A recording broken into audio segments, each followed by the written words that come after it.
Hey guys, what's up? MurderofBirds here. Welcome back to the channel. So I'm pretty sure a lot of you guys know about the news, information, and development regarding all things RWBY that's been coming out in full swing of RTX at home. We have news and information regarding merchandise and new projects like our new RWBY video games in development. And we also got confirmation that RWBY Volume 8 will be 14 chapters and will be premiering on the Rooster Teeth website for first members starting on November 7th. This is a cool little venture, something that me and a few other community members decided to do in the spirit of RTX, because every year this is something that the community gets involved in every year in Austin, Texas. It's something that if you've never been able to go, it's a great experience to be a part of the community in person, collectively, to get all the news and information and new things to look forward to.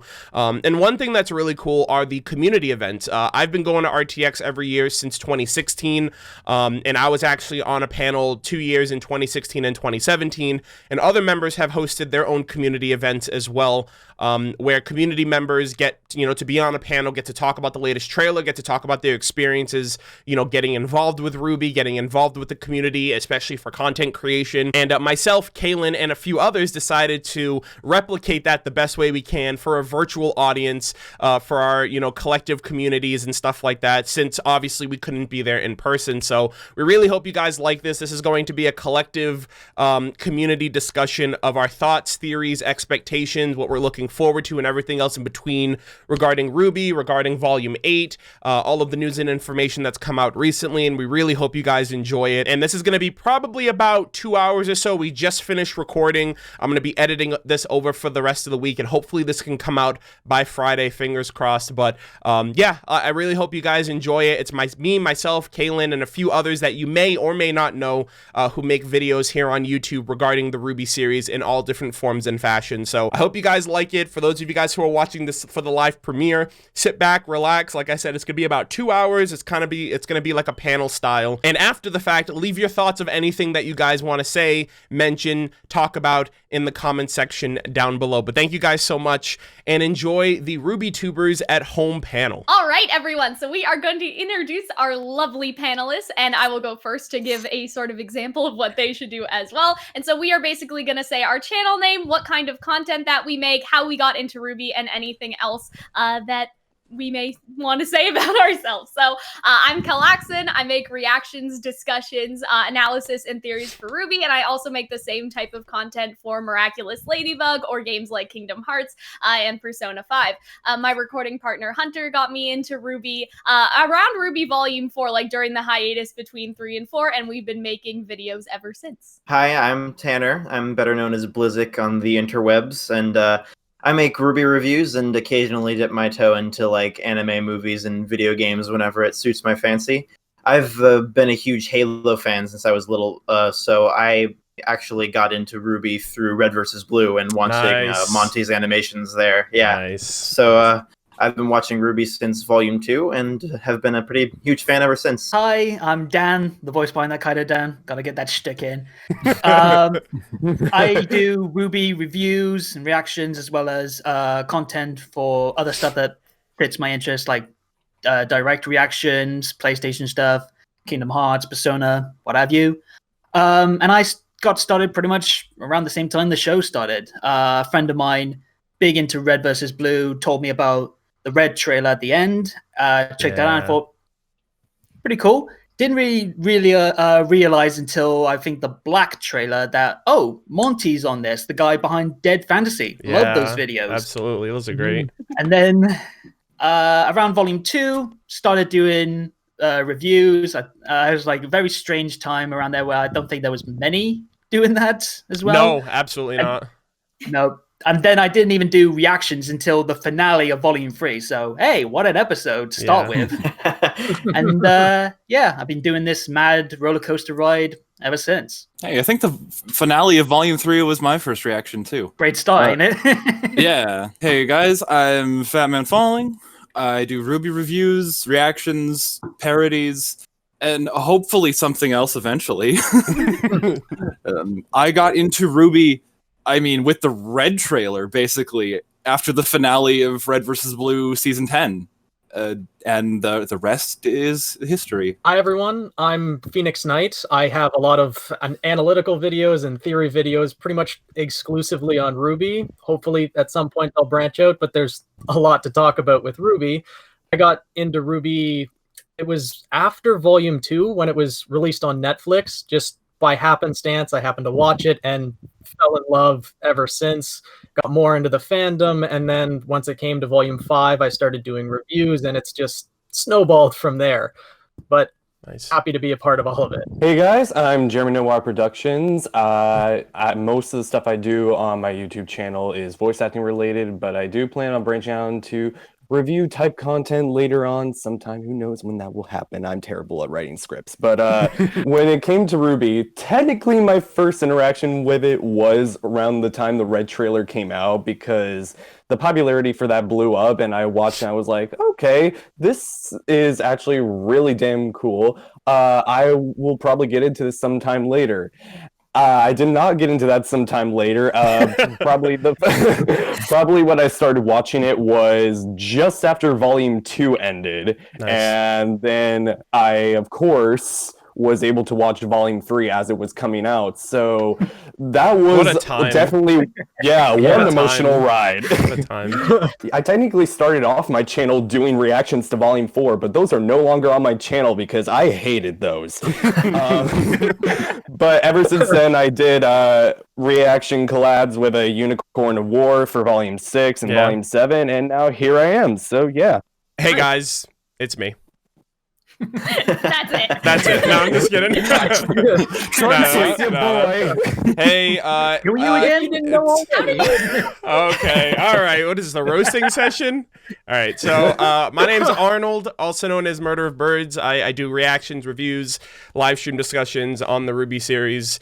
Like probably majority of the initial community, I got in through the colored trailers. My first trailer was actually the yellow trailer. It actually came out on my birthday, the year that it released, and I had known Monty similarly to Dan from Dead Fantasy. I was like the first work that I ever saw of his. So I watched the yellow trailer with my brother on Crunchyroll, and then I watched all 4 trailers because they were already out at that point, and I've been with the show since the trailers had started. I started making videos during Volume 1. They are very bad reviews. I don't recommend anyone go back and watch them. They're still on my channel. And yeah, I started doing reactions for Volume 3.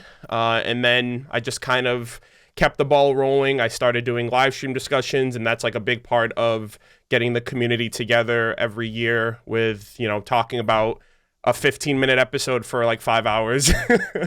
But yeah, it's been great. It's been fun. I've gotten a chance to meet a lot of people in the community from when I first started to like all of you guys. I've watched all of your videos at some given point whenever you guys came into the picture, and we're all kind of excited and willing to talk about all the stuff that's come out recently for Volume 8, the teasers, the sneak peeks, and we're going to get into some conversations, discussions about, you know, what we're all looking forward to. We have some user submitted questions from Twitter. And yeah, so for those of you who are watching this, I hope you enjoy it. And I'm going to stop talking now because I ramble a lot. All right, so as Arnold has already said, we are going to be talking about the teaser trailer. I would personally like to start with the conversation, just because I feel like that's a little like succinct compared to being like, in this scene, RWBY also said this, and then sort of going through it like that. Yeah, so for sure. Just to review, we have RWBY saying, Atlas is only Salem's current target. She's not hiding anymore, and when she's done here, she'll move on to the rest of Remnant. We need to warn them. Then we have Ren saying, there are people here who need us right now. And then Nora saying, this isn't just about Atlas, it's about all of Remnant. We also have some Ironwood stuff later, but that's in the scene enough that I'm going to keep that over there. So what do you guys think is happening? Because obviously this could be spliced from like different conversations, but what do you guys think of this? Okay, so I was gonna say that it almost seems like Ren and Nora have kind of swapped arguments. Because back during Volume 7, Ren was more on the Ironwood side of things, whereas Nora was kind of campaigning for the people of Mantle and the individual well-being.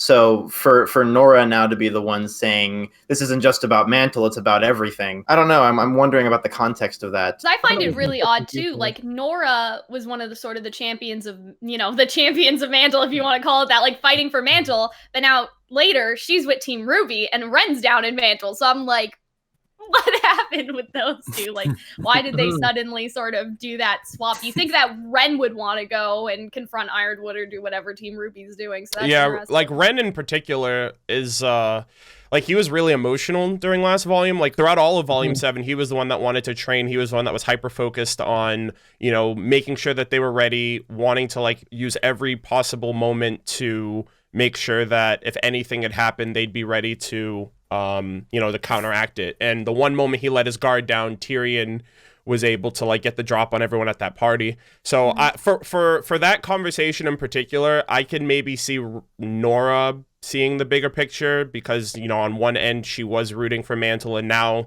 maybe something will happen that will get her to see the other side of things with Atlas, with Salem targeting Atlas before Mantle. So like right now Atlas is Atlas is the one that's going to get the brunt of her assault before Mantle. And from the sneak peeks and stuff like that, they're also showing that they're trying to save Mantle in the process.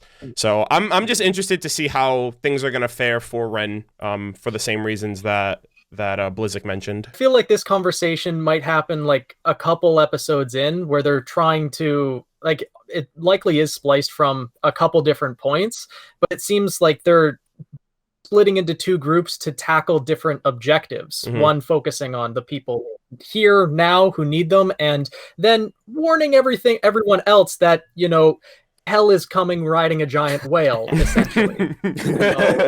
What a whale. I've just been thinking, like, in a sense, the different mindsets for Ren and Nora, like those two especially, it does feel like it does continue on from how they were last time, at least for me. For Nora, she was always thinking about more than just Atlas and trying to reconnect, right, with the comms tower, especially when Ironwood was deciding to screw Mantle. Yeah. Ren has always been thinking about the fight with Salem, but obviously that was before we knew that Salem was coming. So now that Salem is here, there's obviously that shift of, okay, Ren, we gotta think about the people that we need to protect now because the fight is here. And then we got Nora thinking about, this is about the people now, but we need to think about the comms tower because no one else is. So it does feel like it branches off from it in some ways where it is still the same dispute. Obviously, it's going to be interesting to see how Ren and Nora both come back together at some point or other, especially with them being on different teams. That's one of the biggest things, I think. That's like this is going to be a huge feels time like of their the biggest takeaway, because like it's just the first time in a while that like Ren's not with Nora, Blake's not with Yang, Oscar, they managed to find him somewhere. So time has passed to a degree.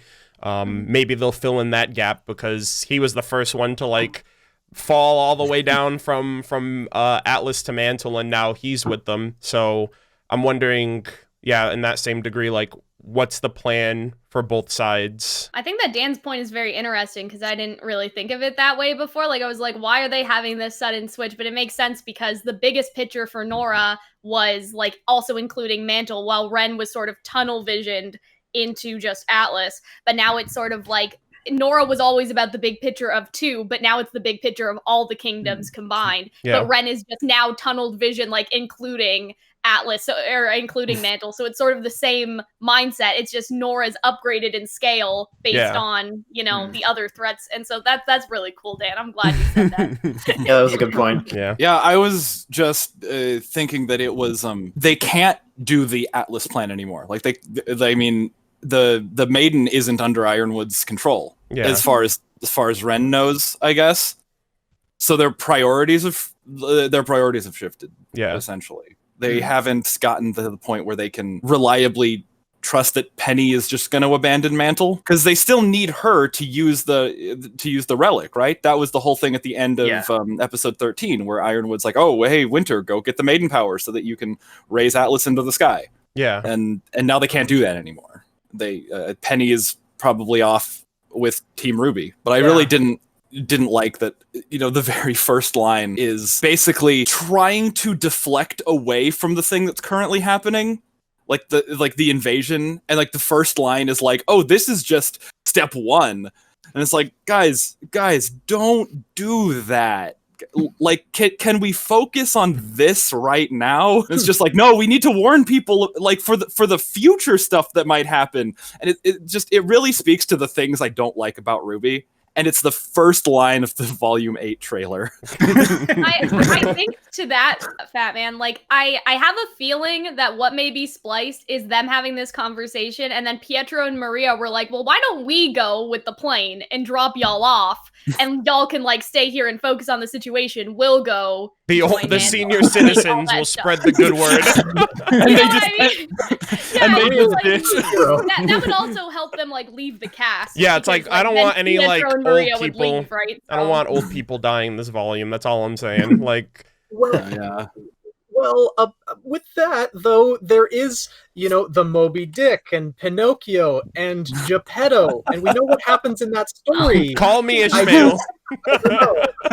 Yeah. Building off of what Dan said, a lot of people talked about this during Volume 7, I remember too, but it kind of harkens back to the whole beginning of Ren's character arc with his backstory of his dad always telling him to take action in the here and now and don't worry about everything as long as you're doing something to protect the people that you love. And that's kind of what Ren's doing now. He's kind of, because he's been so like traumatized from the events of that day, he's always in a mindset of, I'm in the here and now, and if there's something I can do to protect these people, I'm going to do it. And I do wonder if Nora eventually is going to call him out on that, if we're going to get a talk that's going to harken back to that, or if it's just going to be left up to subtext. Like, I feel like another thing, because it just reminded me of it, was like, he like yelled at her in Volume 7. He was like, "Oh, we weren't ready to become huntsmen," and that was like right after they just got like completely bodied by Neo. And I feel like in that moment too, like him like crying over the fact of like Nora is probably like the most important person to him. So like for him to be like caught up in the emotions of everything, because there are stakes, there are people that he could potentially lose. And I know Kaylin's like banking on like death and like there has to be like something that happens that leaves us in pain for the villains to kind of emphasize and show like that they mean business, especially if Salem, like the big bad, is here too. And I feel like that could definitely be like red flags for sure. So like not only the fact that like Ren has to like prove, okay, you know, my whole life has been based off of, you know, make sure I always display myself, make sure I always take action, but at the same time those actions might have consequences. So I really think Ren has a chance to be very dynamic this volume, just because there's so many things at stake for him, especially, and it's either does he do something or does he not do something. Well, me and Klaxon were talking about this like recently of like how, because obviously we got the issues that they are having in terms of like what we need to do. That's a huge debate for them. There's also the romantic side of things. Like obviously we've not seen any immediate discussion about what happened at the dance, not the dance, but the rally. Yeah. And me and Klaxon been talking about like maybe there's like a parted kiss, or like I said to her, like, imagine if Ren, like for the one moment that he finally embraced his emotions, just because he is so concerned about Nora when they do split up for the first time in what feels like years, that he does embrace it for the moment, and then says, after everything we do, after our mission, then we'll talk. And that, for me, if that's in like the first, an after. Never talked again. If that's in the first biggest flap episode, in its death flag you can give a character. We'll talk after. In the first episode, and then they build to like a huge moment where, oh my god, Ren and Nora, or either of them, are in immediate danger. That is an immediate build for drama that is going to last probably a good couple of episodes in the end. Yeah. And if you put it right at the start, you got a lot of time for folks to speculate and build up hype for a positive end or the worst outcome. But I think that is Here's something that we need to get. I had a.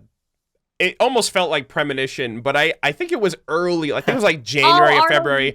I had such a vivid dream that Tyrion killed Nora that I'm almost guaranteeing that that's what's gonna happen in the show. And if it does, if that happens, I'm an actual prophet. He's like out and about in the freaking in Mantle somewhere, just chilling, laying low. I swear to God, if that happens, I don't know what I'm gonna do. Like I'm gonna literally think I just got a glimpse into the future. The scariest thing is we've never seen Tyrion in the trailer. Yeah. And that's the worst thing. He's the last person that we don't need to see. I need to know where he is at all times.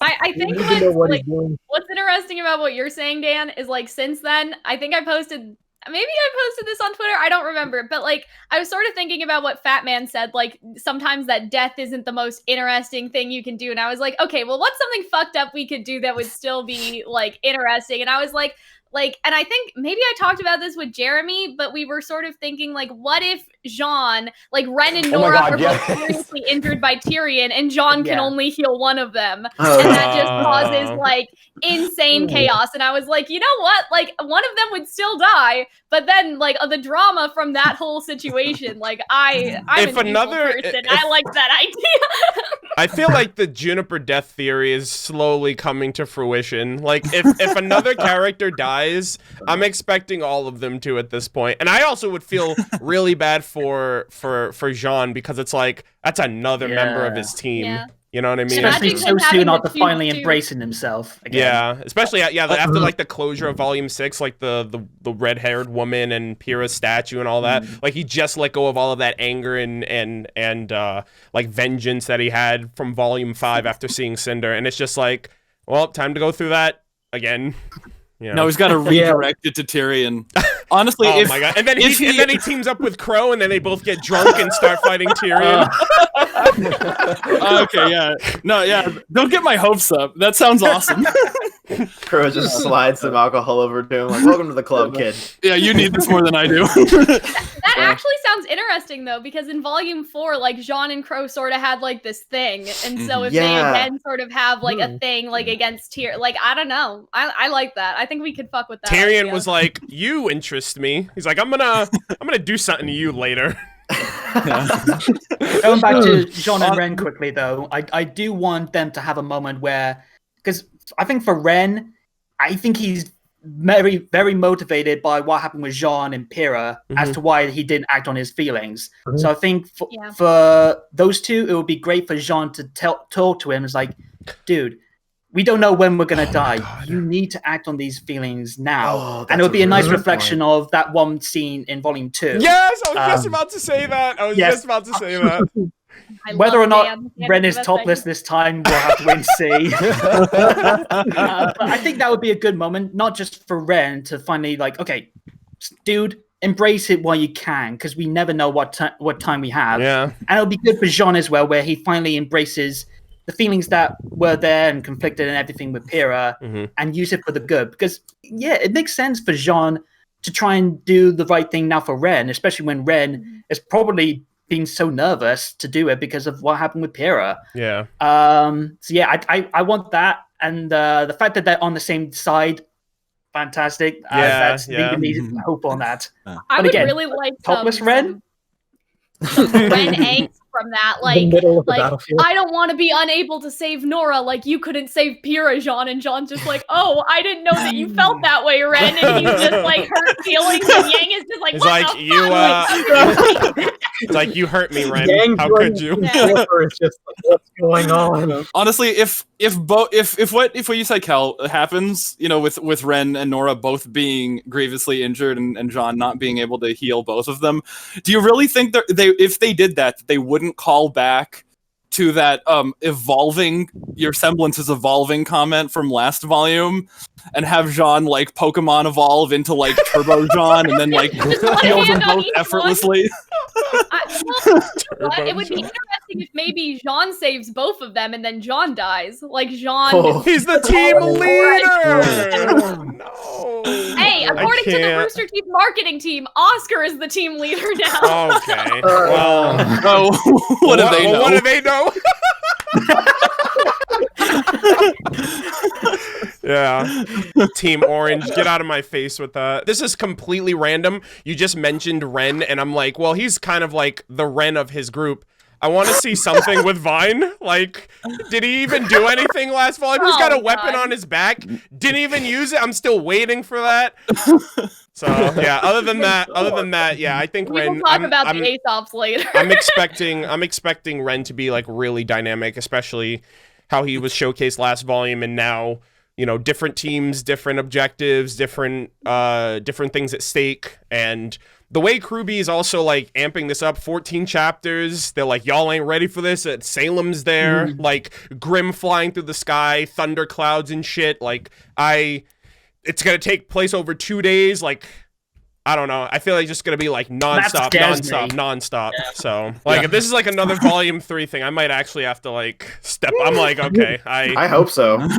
14 That'd be episodes, amazing. same as volume 5. Takes place over 2 days, same as volume 2. I'm so not ready for any of this. So then, like, the next one was, I guess, Ironwood's conversation. So, yep. He says, "You're still worried about Mantle? Salem will destroy Atlas, and with it, any hope humanity has left." And so, like, I think that really gives some insight into Ironwood's thought process, just because it's like, he thinks, well, if Atlas fails, like, what hope does the rest of the world have? Because Atlas is supposed to be the big, mighty, lots of military. Like, he's like Vacuo's not gonna, like, think that they can do anything. Ironwood, they can't, so. Read a book. You got some teammates over there. Go check them out. I wonder who he's talking to, because, like, he says you're still worried about Mantle. So, like, I assume he's either talking to RWBY or Nora. Like, he's talking to like someone of like Team RWBY, Team Juniper. My guess is like maybe the Aesops are like, but I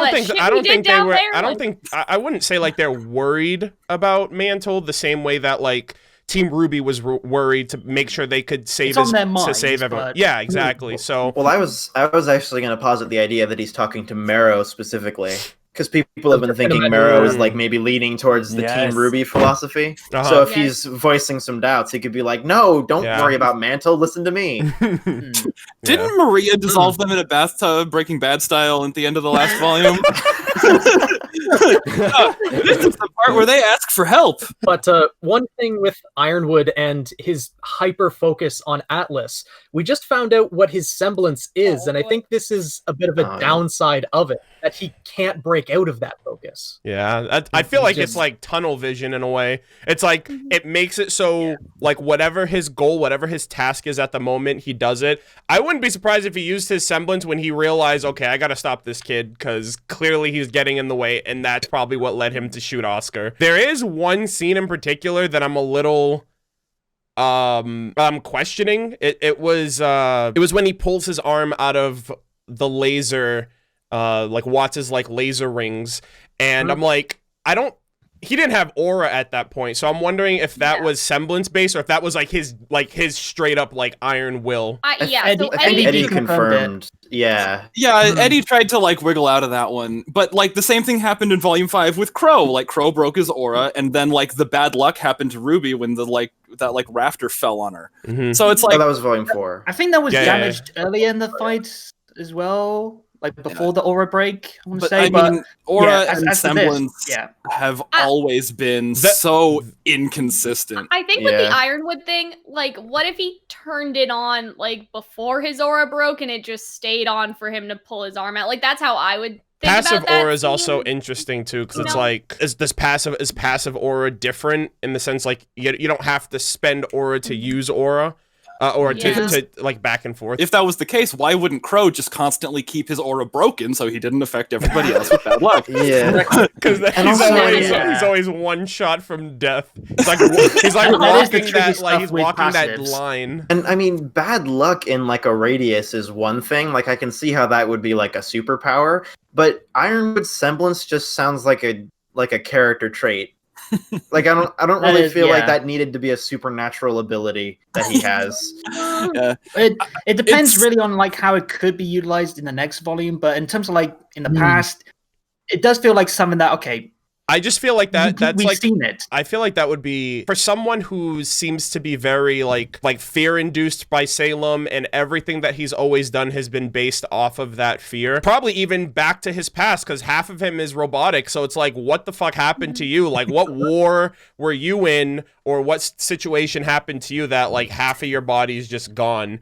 And so like, for someone who is so focused on like wanting to stop Salem, wanting to make sure that everything he's doing is to protect the people, it's at a detriment to that semblance, because that will only like allow him to just spiral and make situations that he thinks are good actually worse if he's not willing to take into consideration what someone like Team RWBY. Block out everything around you. You can't hear where you're failing. I thought you were about to say, I'm sorry, I didn't hear you. What did you say?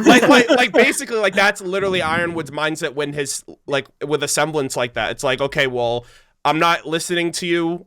This is the objective I'm doing, and it makes him like blind and deaf to everything else around him. I wonder if that came into play when he was like, Jean, I don't care about my public image. Like, I wonder if that could have also been the tunnel vision thing, that even if he, or like, I guess by his semblance, because he had already sort of decided, I don't care about this. And so every time somebody brings it up, even though it's like, hey, well, maybe you should start to care now that like, you know, they're accusing Penny of murdering people. He's just like, so I sort of wonder if that could be an example. I don't know. I think Ironwood is genuinely a selfless person, and he doesn't really like. He genuinely like. It's like trolls on the internet. It's like, I don't care. Obviously, he's a public figure, and you know, bad things that happen in his kingdom reflect poorly on his leadership. I don't know. I feel like to a degree, like yeah, he is selfless. He's gonna make sure the things that he does, like, fine, I'll take the slack, I'll take the hit for that, but what I'm doing is gonna pay off in the long run, and everyone else will be a lot better off. He's able to carry so much on his shoulders, but it's just a case of, okay, where's the breaking point? Yeah. And it feels like we're at that point where it is starting to tip over for him. But his comment was so selfish, or not, you know, like maybe not selfish, but at the very least, like hyper conceited, where he's like, if Atlas falls, the rest of Remnant doesn't stand a chance. It's like, Vacuo's here, like,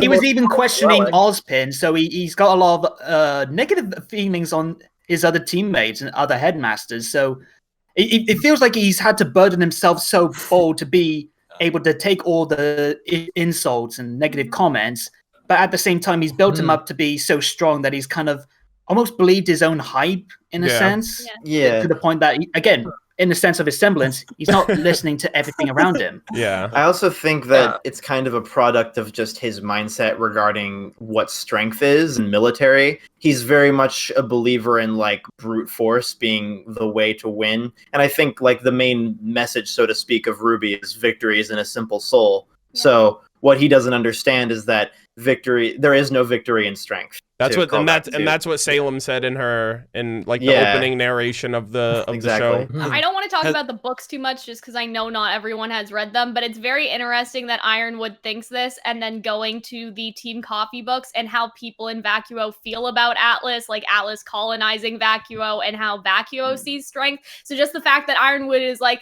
well, the rest of the world would fail. Like I can imagine Theodore being over here, like, like what are you saying about me? Wait, Atlas colonized Vacuo? Yeah, for the dust. Yeah, they stripped it bare pretty much. Just going back to like how Ironwood feels on the others, I imagine he looks at Vacuo and realizes that they are strong, but he probably thinks that they're mindless strength, like they're not tactically smart. He's got the mindset of a general. With a force. And again, they could never put up a military blockade that one ship could run with no consequences. Yeah, and he's probably thinking like Theo is just like the meathead leader, which is kind of true in a sense from what we do find out, but he's got more to him than just being a musclehead. I'm just gonna say this right now, just based on its relevance. I honestly think like Ironwood's situation and like how he sees everyone else is just a classic game of like Among Us, because he doesn't trust anybody, and he's just like, who's gonna backstab me next? Because I remember in Volume... RWBY are pushing the emergency meeting button.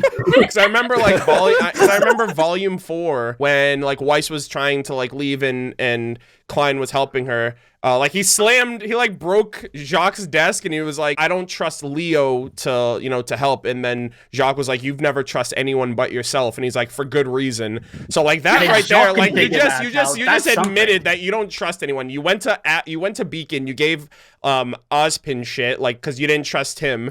And, you know, obviously you don't trust Leo, and like, let's be honest, like that was kind of a good call, because Leo flip-flopped.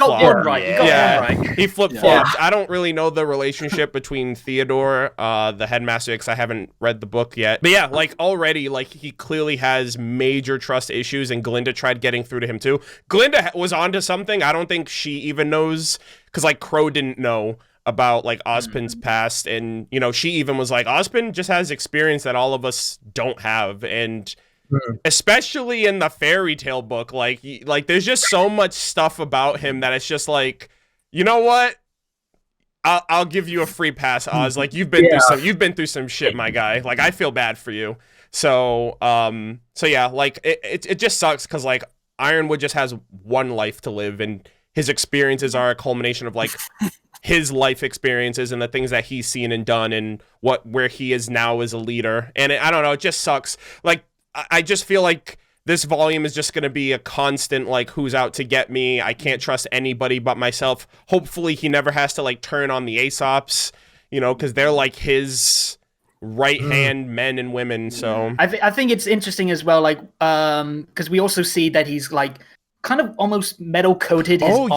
Yeah, I wonder if that's, like, another... becoming less... And I think that's a perfect representation of his situation. He's scarred, he's got weaknesses, so I'll make it stronger. Yeah. And I think that perfectly embodies who he is. I was gonna say, speaking of Ozpin's counterpart, who has also seen some shit, the other sentence that we get in the trailer is, I have questions for you, but first I need the one who can show me how. So let's talk about kidnapping, because everyone on Twitter is saying, like, asked if Salem is going to kidnap Oscar or Ruby, and there seems to be evidence, like, pointing towards Oscar, like you see Yang, Ren, and John, like, alone on the bikes chasing a Grim. And if you zoom in, like, I can see how that's an Oscar shape, but do you guys think that's a red herring, or do you think that Oscar is, like, actually getting... Well, I mostly agree with what Cal said in her video discussion about it, which is that Salem most likely is probably going to have that Bloodhound-esque Grim sniff out on the Relic, and it will probably go for Oscar, considering minus Neo and Cinder, Oscar was the one that had the Relic last. Yeah. And I do kind of think it might be Ruby, because a lot of people have been assuming that Ruby has been needing a physical confrontation with Salem for some time now. But I also know that a lot of people were thinking, because it was mentioned a while ago that Miles and Jen were doing line recordings together one time for Volume 8, and some people were thinking, oh, does that mean John and Salem are gonna have a scene together? And then people start theorizing, what if it's John that's kidnapped? So at this point, maybe the Grim goes for Oscar, but it kidnaps John instead. That was a thought that transpired in my mind.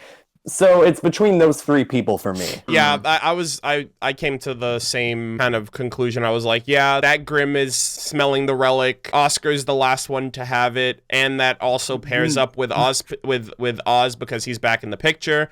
So not only will she be kidnapping Oscar, but it'll be a Salem and Oz reunion. I feel so bad for Oscar, dude. Like, I was just mentally thinking yesterday, I was like, okay, so he got punched in the face. He was just like going crazy with Oz in his head, you know, when we first got introduced to him. He ran away. Well, I guess technically he went to go and get new clothes, but a lot of people thought like he just ran off because he was getting blamed, like he knew what, you know, he was in on everything with Ozpin. He got kidnapped by Neo, and now he's seemingly going to be kidnapped by Salem. So I just feel bad for the kid. I do agree that it does really seem, because I zoomed in on the image as well, it does really seem like the Flying Grim is carrying a small child shape. Because it worked out so well for Roy.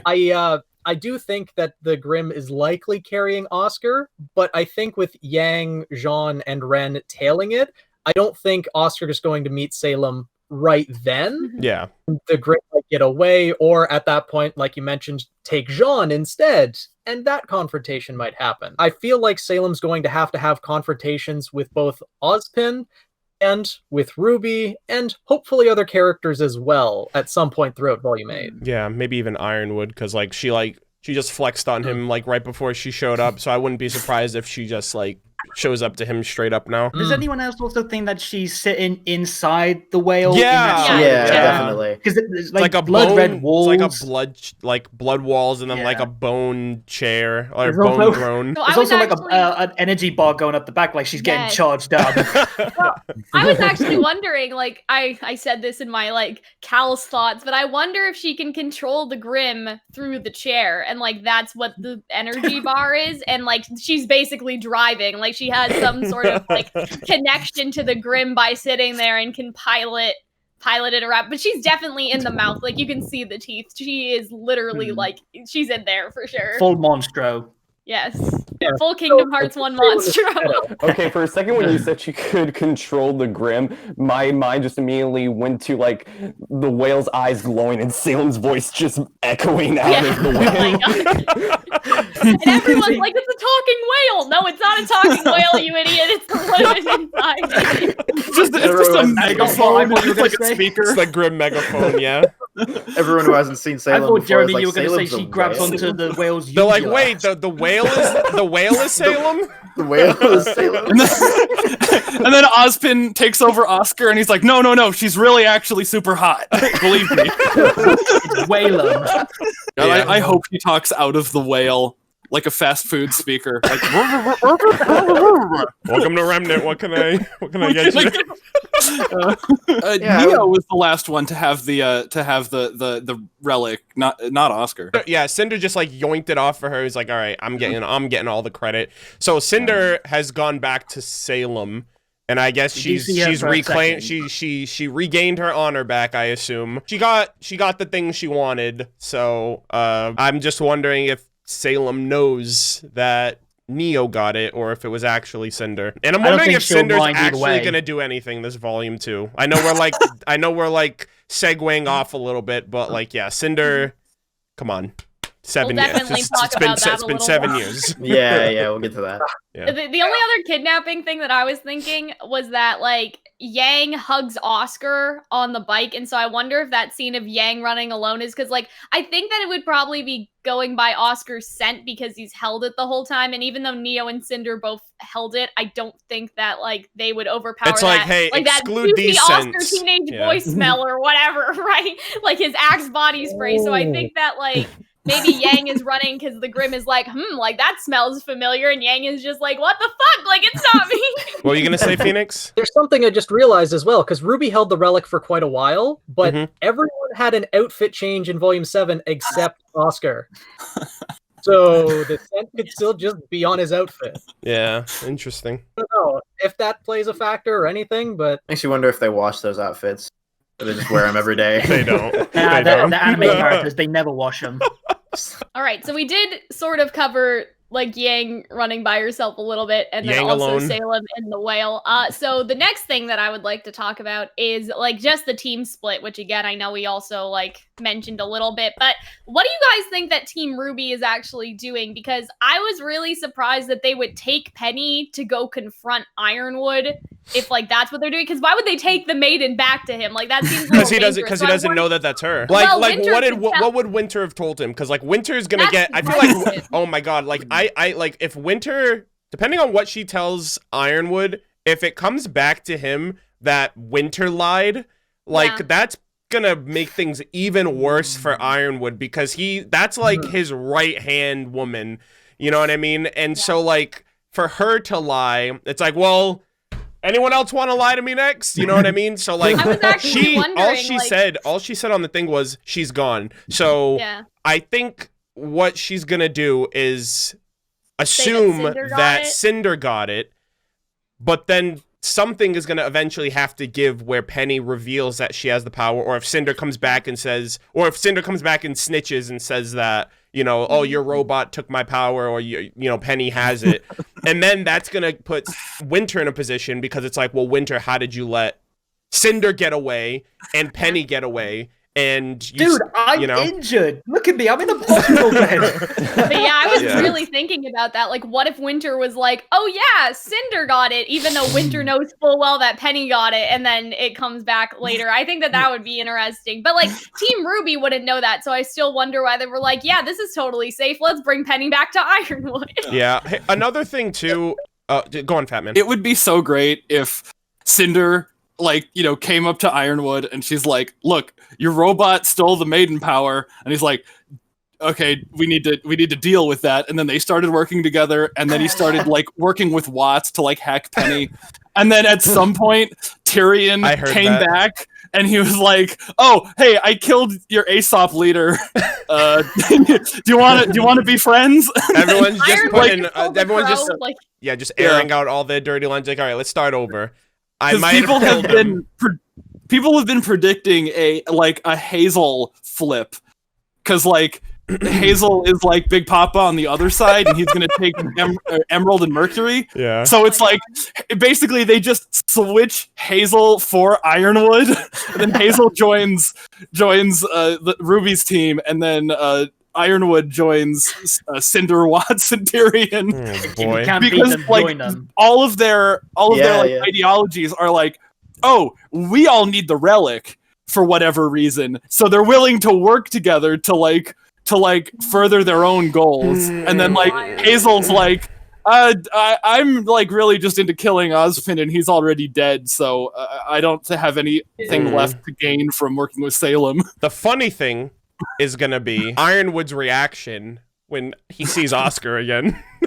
Or is Oscar even gonna tell anybody that Ironwood just shot him off the freaking? Oh, That's a good point.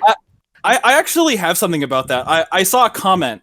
One of the questions, and since we're talking about Ironwood and whatnot, go for it. It's sort of relevant. But somebody said, "Do you think Ironwood is going to die a tragic death or a noble death?" And I was thinking, it's no way it's going to be tragic. I mean, he's too far gone for like his death to be tragic. But I was thinking like of his noble death as like, what if the bad guys do steal the relic, and Atlas is falling out of the sky, and it's gonna like impact, it's gonna like hit, it's gonna hit Mantle. Giant, it's gonna just basically be like an extinction event level, like dinosaur meteorite hitting the Earth, or remnant, and it's like, oh, we can't have that happen. They have like a big old scene where they like evacuate everybody, and Oscar is going to be there. Oscar and Ozpin are like, okay, well, like, this is all my fault. I'm going to take the thing. Everybody evacuate, and then I'm going to push the button to like detonate Atlas, and it's going to just blow up and going to turn into dust. And then hey, dust. But yeah, and then but at the very last minute, like right before like Ozpin / Oscar needs to push the button to like detonate it, Ironwood's gonna like stumble in there, and he's gonna be like, "I'm the one who needs to do this," and he's gonna see Oscar, and he's gonna be like, "Well, this didn't kill you last time." And he's gonna shoot him, and he's gonna fly off the side, and then he's gonna push the button to like implode. Oh god, the plummeting that took Atlas. a turn. I can see just the base of that idea, like Ironwood going down with the ship, like he's the only one that doesn't evacuate, victory. and he just A heroic stays death, there rather. and dies. One thing that I did remember was and this goes, I guess, into Penny right now, just because you mentioned like, oh, why would they bring Penny back to Atlas? I think that's also very alarming, considering how at the dinner meeting with Jacques, he mentions, he's like, Jacques is like, oh, are we safe with her here? Apparently she's killing people in Mantle, and he says Penny is completely under my control. And that made me think of Volume 2, when we found out that Penny is a robot, and Penny even says like, oh, her dad, my dad is the one that built me. And Ruby's like, oh, he built you all by yourself? And she's like, oh, well, almost. He had some help from the general. So like Ironwood helped create Penny, so I wouldn't be surprised if he has like a failsafe in there. Like a failsafe. So like, okay, well, if anything happens, or like if she like becomes, I don't know, too I don't know. I was gonna say sentient, but she already is. I was gonna like if she ends Maybe up just thinking I don't want it in the against- enemy's hands. Yeah, exactly, or something like that. Like if she ends up getting sabotaged or hacked or whatever, like he would be able to override and get that full control. And she's already the maiden, so that would just be awful if that were to happen, because it would be like Penny's losing like her self control and. Based on Ironwood's headspace, especially if he's just like far gone, it's like the worst thing you could do is give him control of a maiden. I think the reason why Penny is in, it seems like a military base. Mm-hmm. I want to say is because they need access to get into some way to get to the AMATI communications tower. Yeah. And we're all thinking Pietro's not going to be able to help out at the moment, even with his super fast chair. So the only other person that can help is someone like Penny. So I think that's them going to the base. Penny's the only person who can help them get through all the systems and whatnot. Yeah. Yeah, pretty much just that. And then it seems like it's in that scene as well when like the other guys like arm up and they're ready to fight. Yeah. Penny's the only one that seems hesitant, which makes me think that they're facing someone that Penny knows, either like scientists. Ciel, bring her back. Ciel Soleil, bring her back. I've been waiting. Nice. I know Fat Man has too. If you've read the book Before the Dawn, you might know a certain character. Cal, yeah. So, you want to say? Yeah, like, just to talk about that real quick, I could definitely see, like, Team Funky maybe trying to square up with Team RWBY and protecting something like that, but what I was sort of thinking, like, do you guys think that new characters are, like, going to be introduced? Because when Dan says scientists, in Before the Dawn, again, I don't want to get into it too much, but Velvet's dad is one of the scientists who works on the Penny Project, and so it would kind of be funny to see Velvet's dad of all people, like, just being in there and like, oh, we're gonna square up, protect the lab, and Penny's like, no, like, these are the other scientists that built me, guys, like, don't do that. Like, it would be cool to kind of see, see Velvet's just for like dad. a small scene at least. Yeah. I don't think Will Scarlatina would be like a big character, like the same size as Pietro. Just for something like that. I guess if we see more of Atlas then, because we didn't really get Atlas as much as we got Mantle, outside of like Ironwood's office and, you know, the one episode that we saw Team Funky and the Aesops, of course. But I feel that has to be a reason why Watts is still alive. He's got to get back into some tech at some point. I'm surprised Ironwood didn't just drop him, to be honest. Same. I'm really surprised. It's like interrogation, getting information out of him, stuff like that. I expected that, but he's got a perfect view. It's an all metal box. I'm like, damn, you're better off than most people. It's not like the last time he took the main volumes or the main villain of the volume prisoner. That kind of backfired on him entirely. It's gonna be 2 for 2, dude. Granted, that was in an airship, but nonetheless. Yeah. It's like, hey, I'm running this festival security, so you're gonna chill in here for a bit. I would love for that like square up scene to be like a complete red herring, where they're like, they all square up, and then Penny like says it's the scientists, and then the whole scene is them like, oh, okay, and the scientists are like trying to like beat them up with their like nerdy arms, and then they're just kind of walking through, and the like scientists are like bouncing off the aura, trying to stop them from doing whatever they're trying to do. And they're like very apologetic, like, sorry, but we have to do whatever this thing is. They're like, no, we have to stop them. Honestly, I think it's going to be the Aesops. I think it's them confronting them at some point. Yeah, because they'll probably want to be going after them.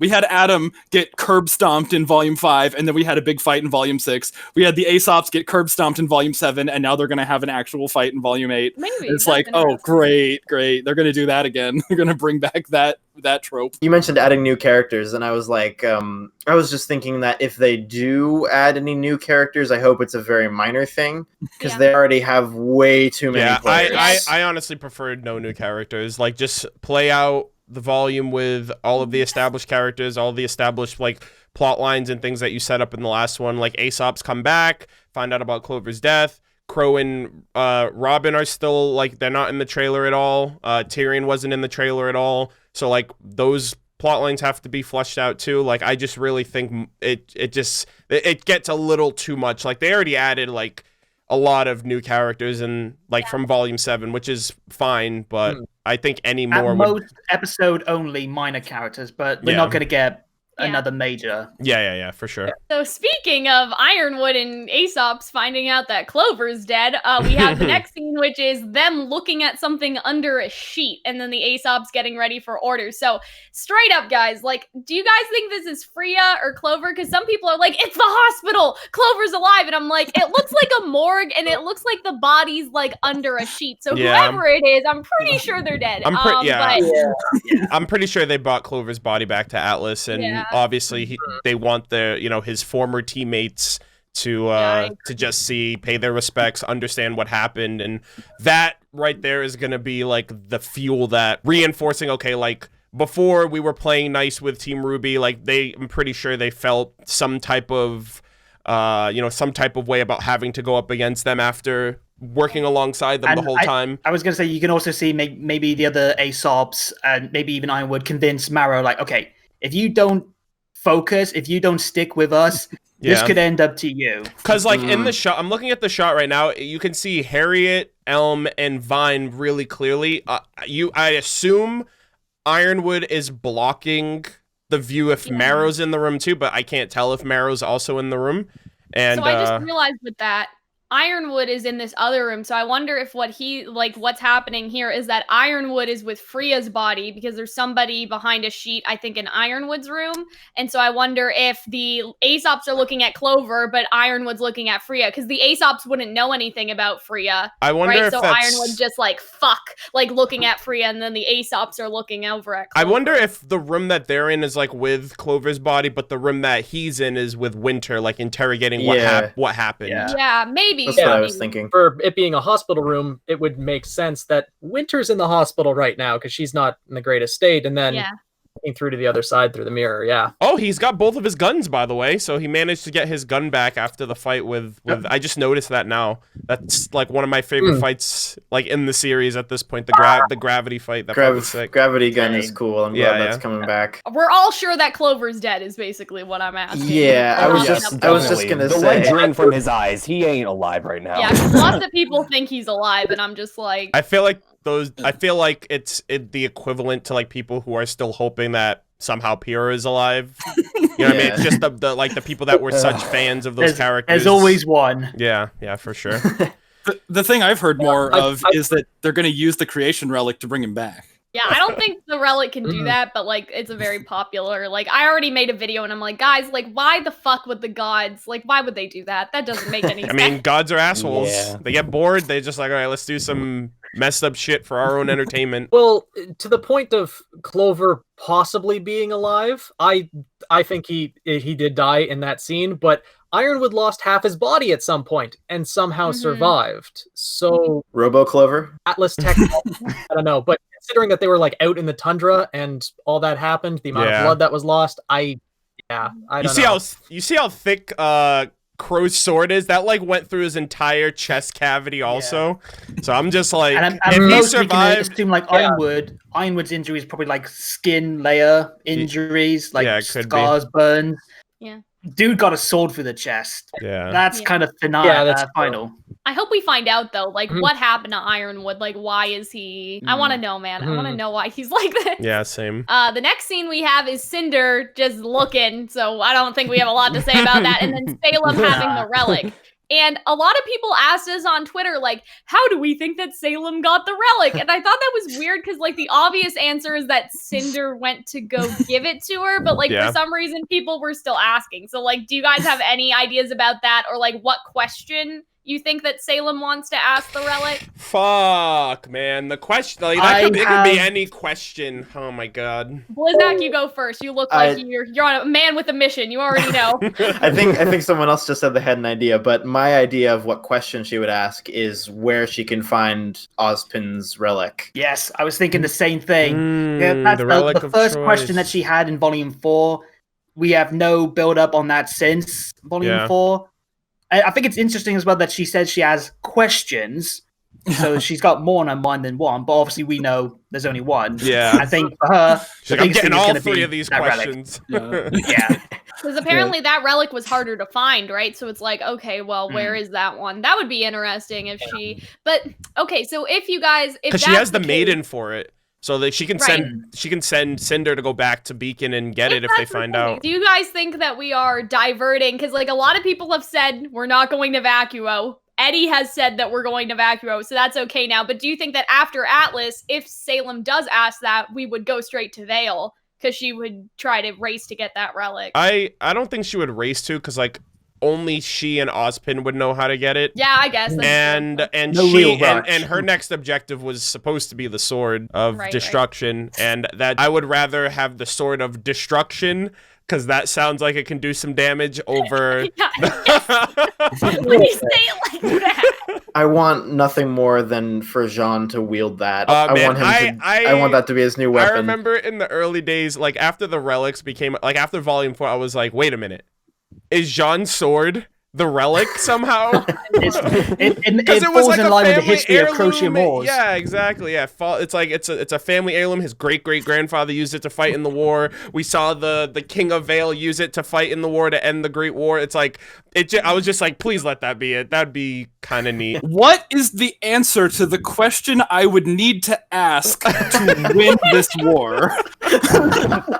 And Jin's just like, no, not doing that one. That's the first time that we get an F word, which just says "fuck you." I would want something like, because like, how would she answer that? Would she like describe like the set? Like, would we get something similar to like the fairy tale flashback? Yeah. Like, would we get a visual representation of where it is, if it even is in the kingdom, or if it's in some like pocket dimension that Ozpin has? Like, that's you know what I mean? Like, because the room where the lamp was kind of like its own little like separate part of reality. Watch it be pure as crown. Oh I my said God. that. I said that. Salem's like, you were touching it. You were holding it. How did you not know?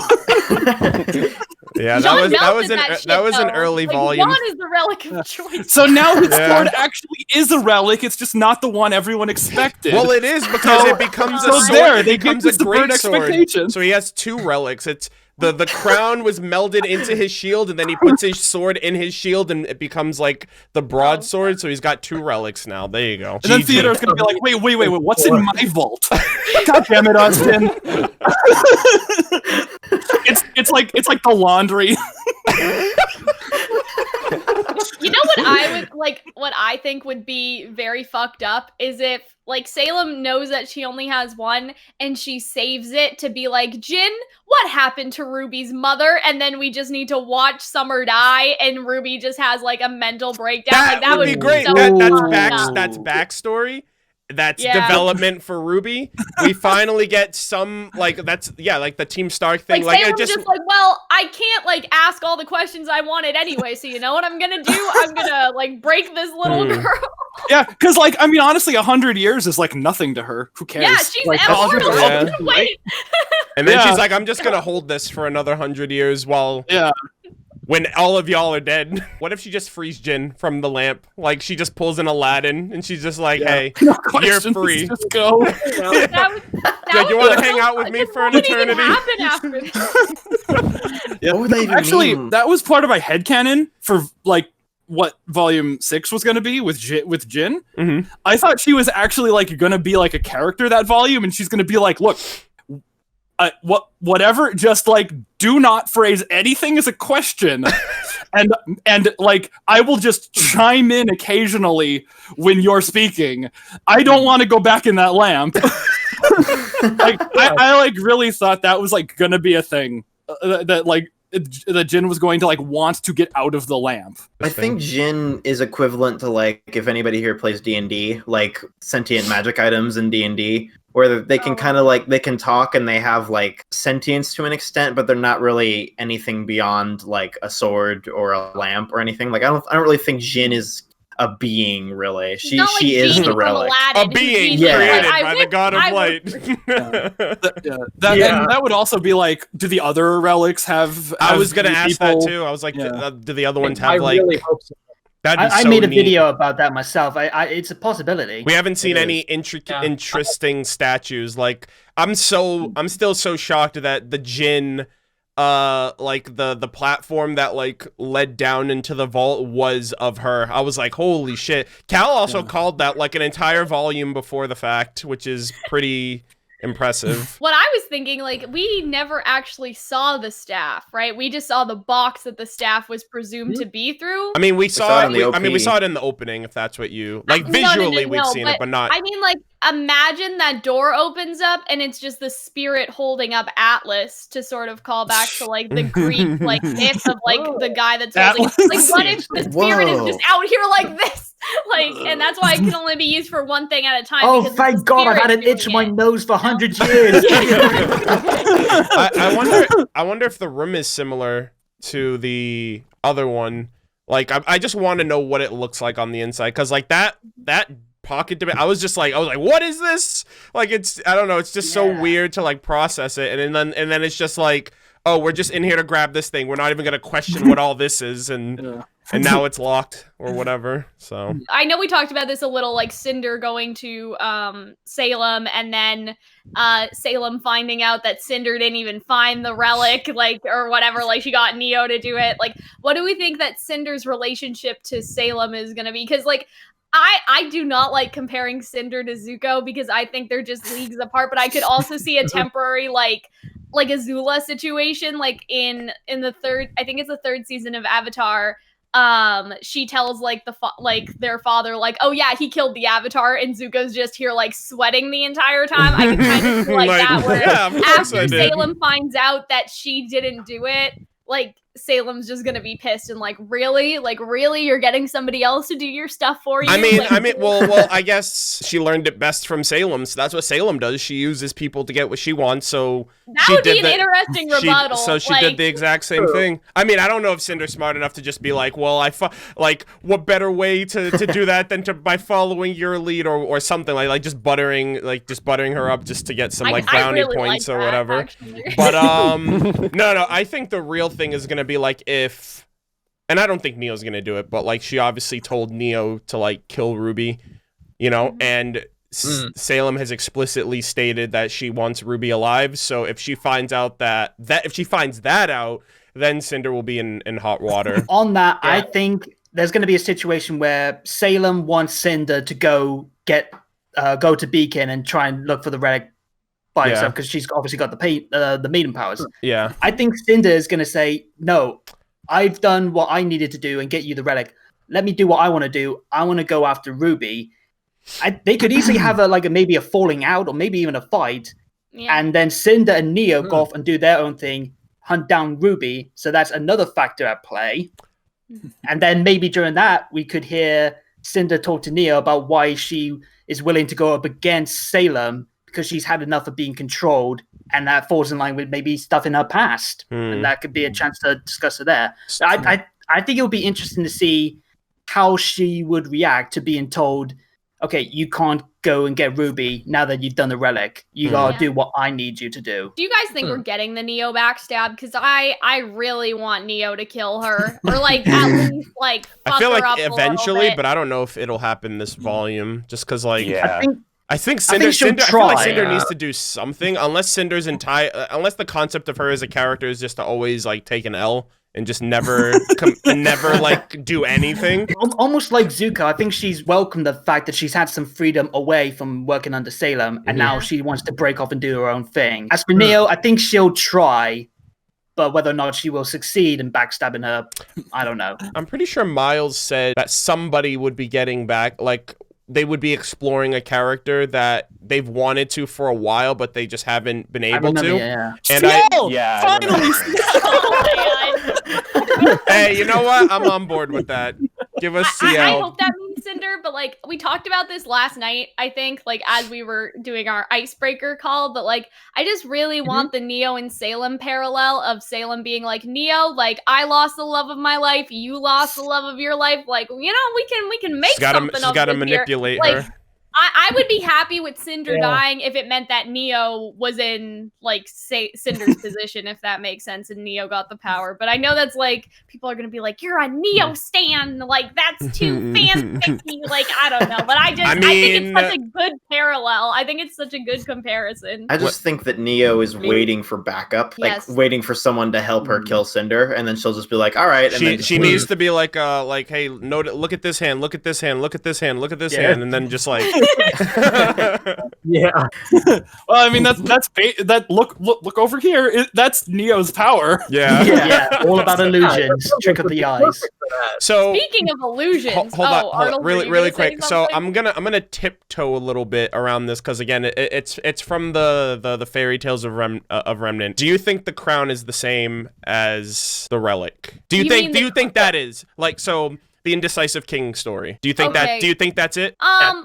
Yeah. I think it could probably be I think it's most likely, like, again, the problem with the fairy tales is that they're real, but they're also fake. Hey, there's a nugget of truth in there, okay? Yeah, I would think that the nugget of truth is that is what it does. I think that makes sense. Like, I wouldn't say that we should hard believe that at the moment. That would also be interesting though, because like I feel Ironwood needs that crown. Like that's what Ironwood needs, like in his life. And so I wonder, like, I don't know, man, because that changes a person. Dan mentioned like, oh well, what if like if Salem decides to like revert and be like, okay, I'm gonna use this relic. I'm gonna use the question to find out where the relic of choice is, and then I'm gonna have Cinder go and get it. If Cinder goes and gets it and puts it on, you know what I mean? Like. I wonder how that would fare. Or even if, like, what if Cinder just decides, okay, like, I have a relic now. Now I'm just as powerful. Now I don't need Salem. Like, imagine she tries turning on Salem as a maiden. I don't know. Like she needs Cinder because all she can do is take L's. Like anyone else, if she had like anyone else, they would see the power that they possess and realize that they don't need Salem anymore. But Cinder is such a wimp loser that she's just gonna be beta to Salem no matter how many relics she has. That's why that's like the payoff for Cinder never doing anything. Well, you were talking about illusions, Arnold, so I was like, speaking of illusions, where's Emerald, Mercury, and Hazel at, everybody? That's something that some people ask on pizza Twitter. night at the castle, ladies and gentlemen. They're huddled around on the couch. They ordered some pizza and they're just watching some good old, I don't know, this Pumpkin Pete have a Pumpkin Pete television show.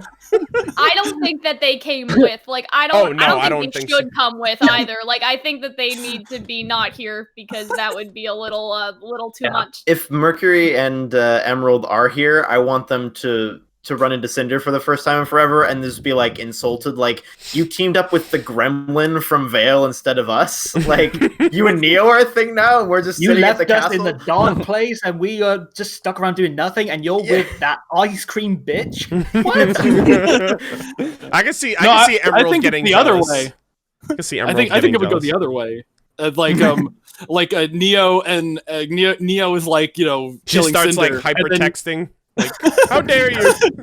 Then Emerald's like, do you want to be my surrogate mommy now? And Neo just like shrugs, one like, more room right. in the family. Yeah, you know, I lost Roman, but I'm getting like a surrogate daughter now. It's fine. Neo is the new Roman and Emerald is the new Neo. I want to see Hazel next to Neo because it's like the most gigantic. It's like the most gigantic character and the tiniest character in the show next to each other. I want to see Hazel next to Neo, but like Neo win just because he can't like hit her. and he's just like, you know, he's not getting tired, he's not getting injured, but he's just like, I just can't find you. I'm gonna go. You win. Neo would be the person. Neo would be the type to kick Hazel in the shins. Yeah. Just because he's so big. Could you just make illusions of Ozpin for like in the Emperor's New Groove when he's just like, or when Yzma's like smashing like busts of Cusco, and then Neo's just gonna like make Ozpins and he's just gonna break them, and he's like, oh, this is what I needed. This is therapy for me. I just thought of like a RWBY Chibi skit where like Hazel doesn't know what Neo's semblance is and he goes to like slap her or whatever and she just shatters and he's like, what have I done? Oh god! This wasn't as satisfying as I thought. I don't know my own strength. And Neo just like feels bad for him, like she's like behind him with the umbrella knife, and then he sees him like crying over the shattered pieces of her, and he's like, Oh He's trying to like oh, glue them. He's like it's all trying right. to glue it together. He's like, you'll be okay. Don't worry. And she just comes over and like pats him on the shoulder, like it's okay. And then he's like, thank you, Neo. All I was gonna say was I've always had this thing of like Emerald, Mercury, and Hazel are escaping or leaving, and Tyrion gets sent after them, and then Tyrion and Hazel end up fighting, and the kids get away. But it's like this final like villain battle, like Hazel protecting the kids like one last time, and then Emerald and Mercury have to figure out like what they're actually gonna do. I feel bad for I feel bad for Ruby now because now they have to like people. I feel like that's so many people's headcanons that like Hazel's protective of these two like youngins who have like you know what I mean. It's like. And he's not like blood like he's got his beef is with Ozpin and that's it. He's not out here trying to like kill off everybody else. Yeah, exactly. Like he's I don't know. I just wonder how that would play out with him as like a centerpiece for whatever they're gonna do next. Like if they go to Vacuo or whatever. I really because like even when we saw him in Volume 5, he was at the beginning with Adam. You know when they went for Sienna Con. And then he was at the end during the, like when they were planting bombs at the school and stuff like that. I feel like there's still so much more of his story to tell, because there's like his origins too, like with his sister dying, and like she died from a Grimm, so isn't Salem the one you should be really upset with? Because like, you know what I mean? Like, if you want, you can be upset with both of them, because it's kind of like, they both did you dirty. Like, he made the schools that killed the Grimm, and she's the one that commands the Grimm. So, like, if you want to be upset with it, it's equal blame on both parts, and you're just caught in the middle. Sooner or later, we will get them back. It's just a case of when and how. Yeah, for sure. Then, let's talk about Crow, and I guess Robin and the Happy Huntresses real quick. So, they're in jail, obviously. So, what do you guys think that Team RWBY knows that Crow got arrested and maybe they're going to save him? Or do you think that even though we have a 2-team split, we're actually going to get a 3 split, and that 3 split POV is going to be like Crow and Robin having to break out of jail? I mean, we also didn't see the Happy Huntresses, and we can assume, not just in terms of like what they are bound to do to help out Robin, but also like we've heard a lot of stuff from Kaden saying that she's done voice acting for Volume 8, so we know at least May is gonna have something to say. And she's we know from those Atlas, guys so are gonna help out. It'd be interesting, like if the Happy Huntresses go up to Atlas, and if May sees Henry. You know, since they're both marigolds and they're both from different worlds. I know Alejandro wants to get back in and bring back Henry. Yeah, I don't think Henry gets enough like love from the fandom. He was like the best part of like the best episode of the best volume. And it's like nobody even like, remembers him. But you know why? Because discount Neptune. Oh, he's got blue hair. He's obviously just like sub Neptune, like Atlas Neptune. It's like, oh man. Well, the only thing I mean, I guess the books flesh him out a bit more, but like the only thing that really defined Neptune was just the fact that he like acted cool and he always wanted to hit on girls and stuff like that. Yeah. So when you said him, I thought you meant Henry, and I'm like, he was in the books? Oh no.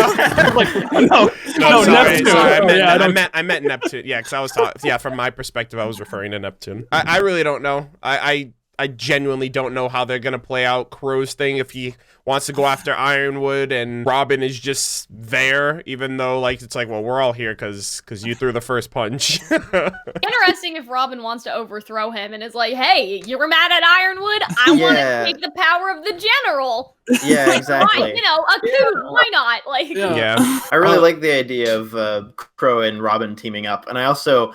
This is who isn't he going to team up happen. with at this point?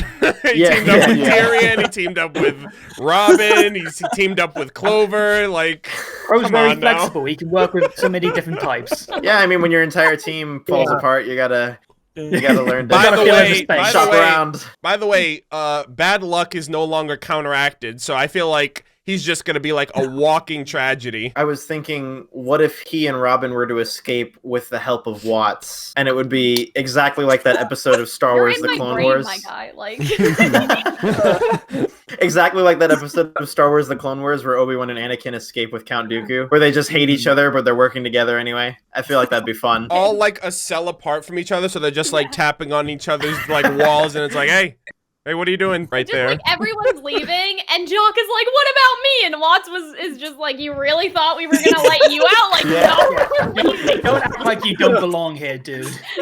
They're just like skipping out hand in hand with Watts and Tyrion, and Jock is like, wait, come on, guys, let me out.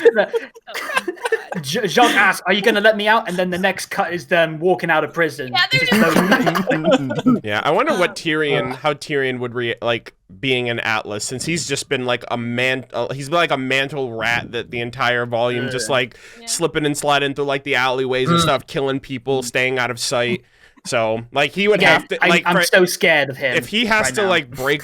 If he has to go in to break Watts out, I'm like, how would Tyrion do that? I don't know. I feel like he's just so like bloodthirsty right now. Like he's got body bags right now, so he's just doing whatever he wants. I want to see him get like all proper and like, oh my god, I saw this perfect posture, perfect like Atlas accent with the poshness, and just walk like right into like some like high security facility and like bluff his way through all the security checkpoints. That's a great idea. Just to like break Watts out, like, all right. Isn't it? So what you're saying is Tyrion needs to break into the Schnee Manor first, steal one of Jacques' suits, and then go on that. Yes, just have him wear a clip-on tie. He'll be able to get through it all. Yes. Hey, come on, I had to put that in somewhere. Come on now. But yeah, I guess we don't know a lot about what Crow's thinking right now. I do want him to go for the like, I need a Ironwood drink. like revenge quest, but There's just so many it things does feel they can like do. sooner or later he'll break out, but it's just a case of like, dude, what's his mental state gonna be like? yeah. There's gonna be like a really like on the nose scene where like the Grim busts through a bar and like a whole keg just like rolls out onto the street in front of him, and they have like a Clint Eastwood style stare down with the keg, and it's gonna be like. One more thing. Multiple people on Twitter asked this, which I think was funny. Like, people asked about Raven and Ty. That is, I guess that's her ship name. Raven and Ty popping in to save Crow. They are Hunter, boning in and I patch, thought that was and they funny were that still people there. even asked, because like Hunter and I, that's been our like Raven watch 2018. I don't even remember when we started that. Like after volume 5, every volume was like, it's Raven watch 2020, and so like I guess other people are starting to get the same idea that Raven and Ty are gonna pop in for reinforcement. So since people asked, and it's not just something that I thought, like, what do you guys think about? That was your post-credit scene idea for volume 7. Yes. Because you put out this video like the day before like the finale, and it was like, oh, what's our post-credit scene gonna be? Yeah. And I really liked your idea of just like the post-credit scene being like a portal opens in Mantle and Raven steps out. And she's like, what did they do? I don't know. Like, she's the maiden, so I think she would be good. She would just be good manpower for them to help out, but at the same time, she's got to overcome like her fear as well. I know a lot of people assume that she portaled back to Ty and like they had a conversation of sorts. I'm of the mind that she just used Ty as a quick exit, because like it was either Yang who was upstairs, Crow who was upstairs, or Ty who she could have easily just used him to get out of it, and then she would have to fly all the way back to her bandit tribe. Are we really never gonna see them again? Because like We'll finally get to see the gun in action. I don't know, like it's just, it would be so weird to like end RWBY and then we just never see Ty and Raven again. Like, because I can't really see them popping in for Vacuo unless like, I don't know, considerable things happen. Like, I guess maybe for the last fight in Vale, it'd be cool to have them, but I'm like, I mean, I know we had the conversation. Really never see Raven again? I know we had the conversation yesterday about like where we think the Team Stark flashback how it would play into like RWBY as a whole. Like, is it best to have it as like this separate OVA series once Team RWBY's story is done being told? Will it be like if she decides to be like, hey, you know, how did Summer Rose die? And like, that's how we get the flashback? Or I don't know. Like, I feel like it would just be odd how you would get Ty to just show up in Atlas out of the blue. Raven maybe because she can teleport to her brother, she can teleport to her daughter if she's feeling like my my daughter is in trouble senses or my brother's trouble senses are are tingling. Has Crow got his one yet? Yeah. His Like rescuing. everybody gets one apparently. I still really like the idea of like one day when like maybe they eventually return to Vale and they just encounter Ty and Raven's just there and they've just been like happily married for this whole time, just hanging out. Oh my god. Everything's worked out. What did we miss? Oh my Yeah. god. The whole fight with Salem. We didn't need you, by the way, apparently. Oh, imagine if that was the case, and there was also like a new child, like they had a kid as well. Oh my damn. god. I mean, I feel like that amount of time has passed for that to be possible by that point. What I would love is if she is in patch with Ty, she just like slices a portal and she just throws Zwei through, and they just have Zwei help out in the war, because apparently he's way more useful than they are based on like him and Oop like in Volume 2. I know it's like her semblance and it's not like part of her sword, but I imagine her like sword on like a coffee table and like Zwei like bumps it off and then when it falls it opens the portal and he jumps through. He just accidentally ends up in Atlas. I had a thought when you guys were talking about the Team Stark spinoff. Somebody asks Jin what happened to Ruby's mom, and then she's like, "Oh, for that, you'll need another power, an HBO Max subscription." Oh my god, no! I can't with y'all. Turns into like a no. commercial from the 50s. Some Cigarettes. HBO Max higher up's gonna watch us and be like, "It's not a bad idea." Oh, I guess to move on from Raven and Ty and then Crow, does anyone have like any semblance of a thought of Willow and Whitley? I see what you did there. I mean, we do need to chase up on it after Willow made Weiss promise to think about Whitley. Yeah. It's just a case of like how, because I can't see what else they could benefit. Do you want to mention something, Phoenix? I have had quite a few ideas on this, and I've made actually a couple videos discussing this in the past, but Salem's army there, I have a feeling at some point she's just going to let it loose on Atlas, and she's going to want to eliminate anyone that has some sort of, or any power in Atlas. The Schnees being one of them. And I could see that Willow would make her final stand defending Whitley until Weiss comes and takes him away. And unfortunately, Willow might die this volume. We got to see that. We got to see that summon then. She's got to summon defending the Schnee Manor. Because Willow, like in the DC comics, like she can square up, right? So I would love to see. I would love to see what Phoenix is saying. I better see Klein this volume. Yeah. That's all I'm saying. Yes. I need to see this man. I need to see all 7 of his other personalities. I really hope we see him again. I completely it just dawned on me until you mentioned like if Carly can fight off people with a tea tray, why can't an actual butler fight? My guess with Whitley is that since Jacques is in prison now, him being the heir to the STC, he now has a lot of money and a lot of dust, which is something that everyone in this conflict could use. So Ironwood could be trying to get weapons for war, or maybe Weiss goes and is like, we need somewhere to hide out. Can we use the mansion? There's a lot of ways that they could sneak him into the plot. I think he would come up later though. That hideout thing reminds me of Full Metal Alchemist, like them hiding all of the stuff in Olivier's and her brother, like in their manor. Like that would be a little spicy. I really like that. Then also on the idea of Willow dying, my first thought was, damn it, we just got Caitlin Glass on the show and now she's gone. But, true. Yeah. One of the biggest points, of course, of Volume 7 was the Schnee family drama, and I think, considering that like this is going to be the continuation of the Atlas arc, we obviously have to continue that subplot as well.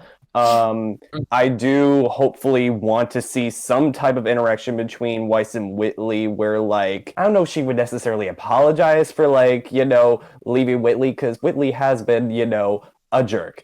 But I kind of want them to have some kind of reconciliation and like closure between them, because right now Weiss probably in the back of her mind, she has those words from Willow echoing of course not, you left him with us. And she's probably like thinking about that a lot right now. Minus all the stuff going on with people dying by Salem, but yeah.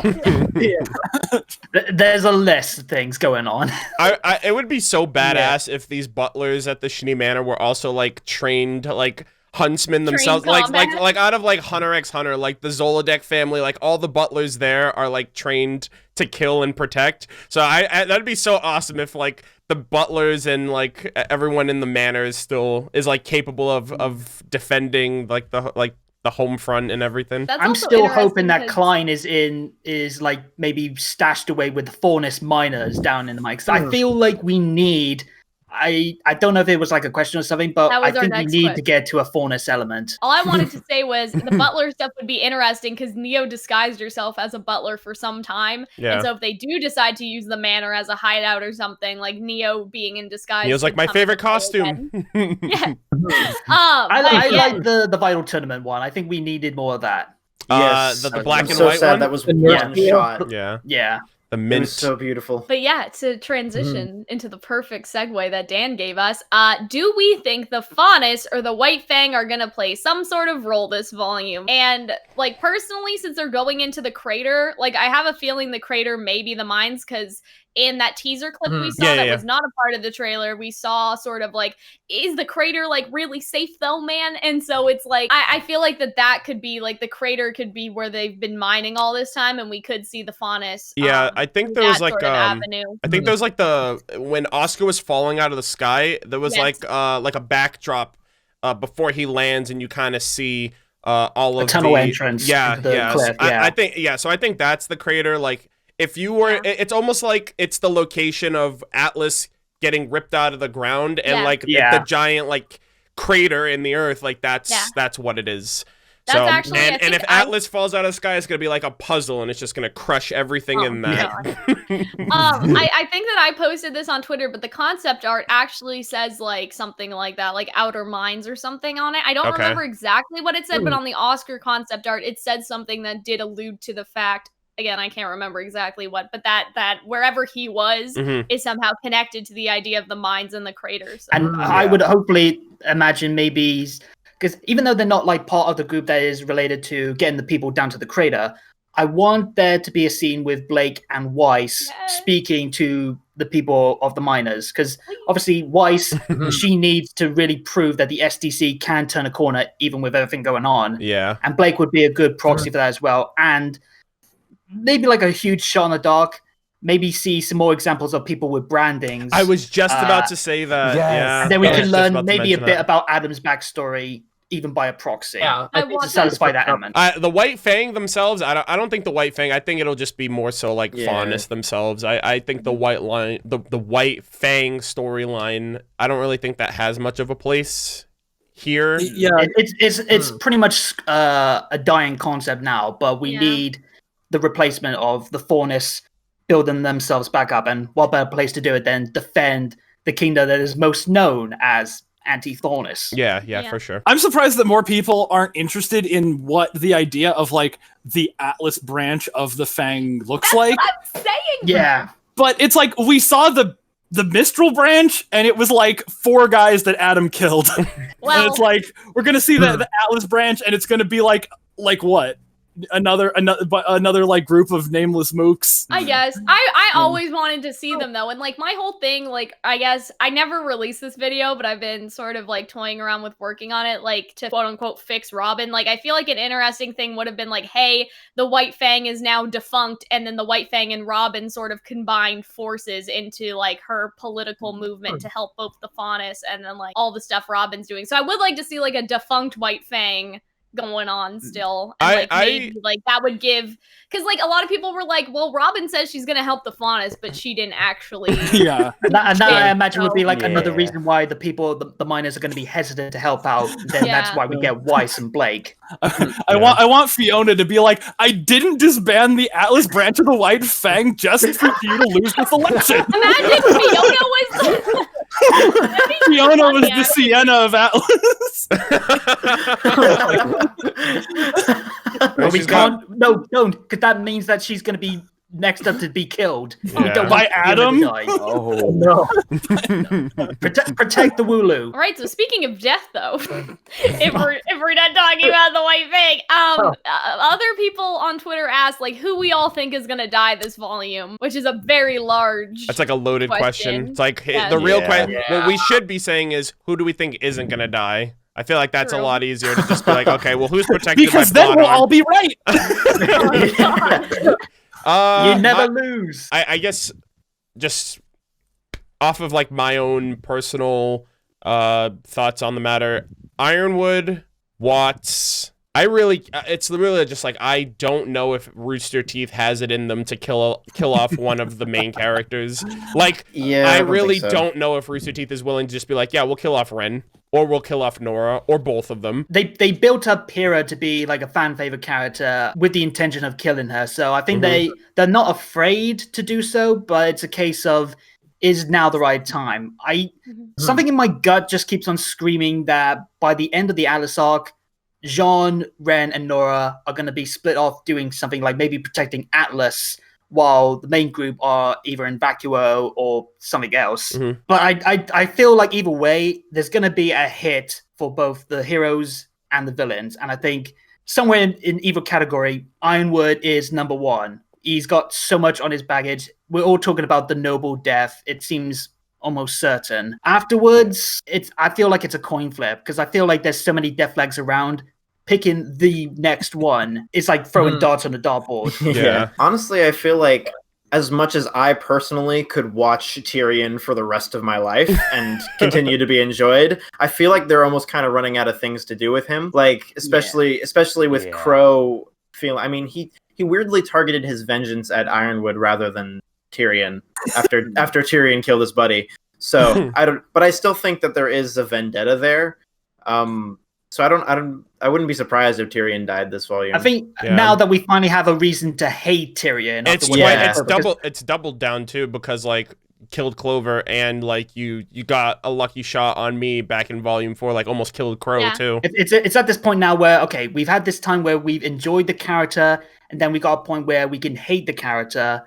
Now it's the point of like, okay, time to shuffle you off. If they're gonna get rid of him, like, have him go out with a bang. You know? It will be fantastic. He will go out screaming and laughing, but it's time for him to probably be axed off, especially because I'm sure Salem's going to grow even more powerful sooner or later, where she's not going to need a Tyrion, a Hazel, even a Cinder. Yeah. And just because we need the payback for Clover, I would be fine with Tyrion, even though he is such a laugh riot. Bless Josh Grell and everyone like who helps the character excel, but yeah, for sure. There's two separate ideas, so that Tyrion targets Ren, Nora, and Jon, and then only one or two of them make it out of that, and then whoever's left over from that cluster help Crow like fight Tyrion, and then Tyrion like ultimately dies. I think Tyrion and Watts, they gotta go. Like I could see Tyrion being useful in Vacuo, but as we sort of discussed earlier with the books, like there is not a lot of technology in Vacuo, and a lot of people do not like Atlas technology in Vacuo, and so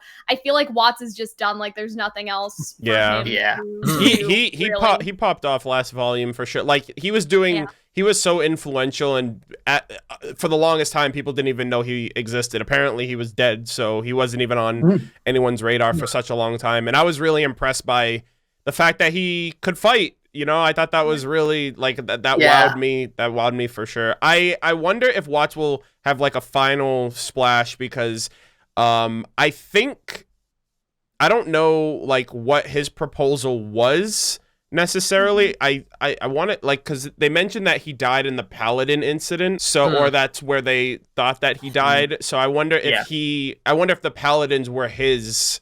They were. Yeah, I think they mentioned that in the. Did they mention that in the Amity, Amity info card? Yeah, so like I wonder if like he'll have those as like a backup for like this grand assault, and you know he'll have like his own version stashed away somewhere, because they also confirmed during the panel that he doesn't have a semblance. So he all of his bravado and all of his combat finesse comes from his intellect. And it almost feels poetic for him to fail when technology betrays him or it doesn't succeed. Maybe a big explosion and he's inside a mech. Did they confirm that he died in the Paladin thing? In the show they said like Dr. Watts died in the Paladin incident many years ago. I remember. It was that was when the politician. Yeah, that's when they first realized that Watts and Jacques were having a conversation, when they were basically calling him out. I mean, I think Ironwood is the is far and away the most likely person.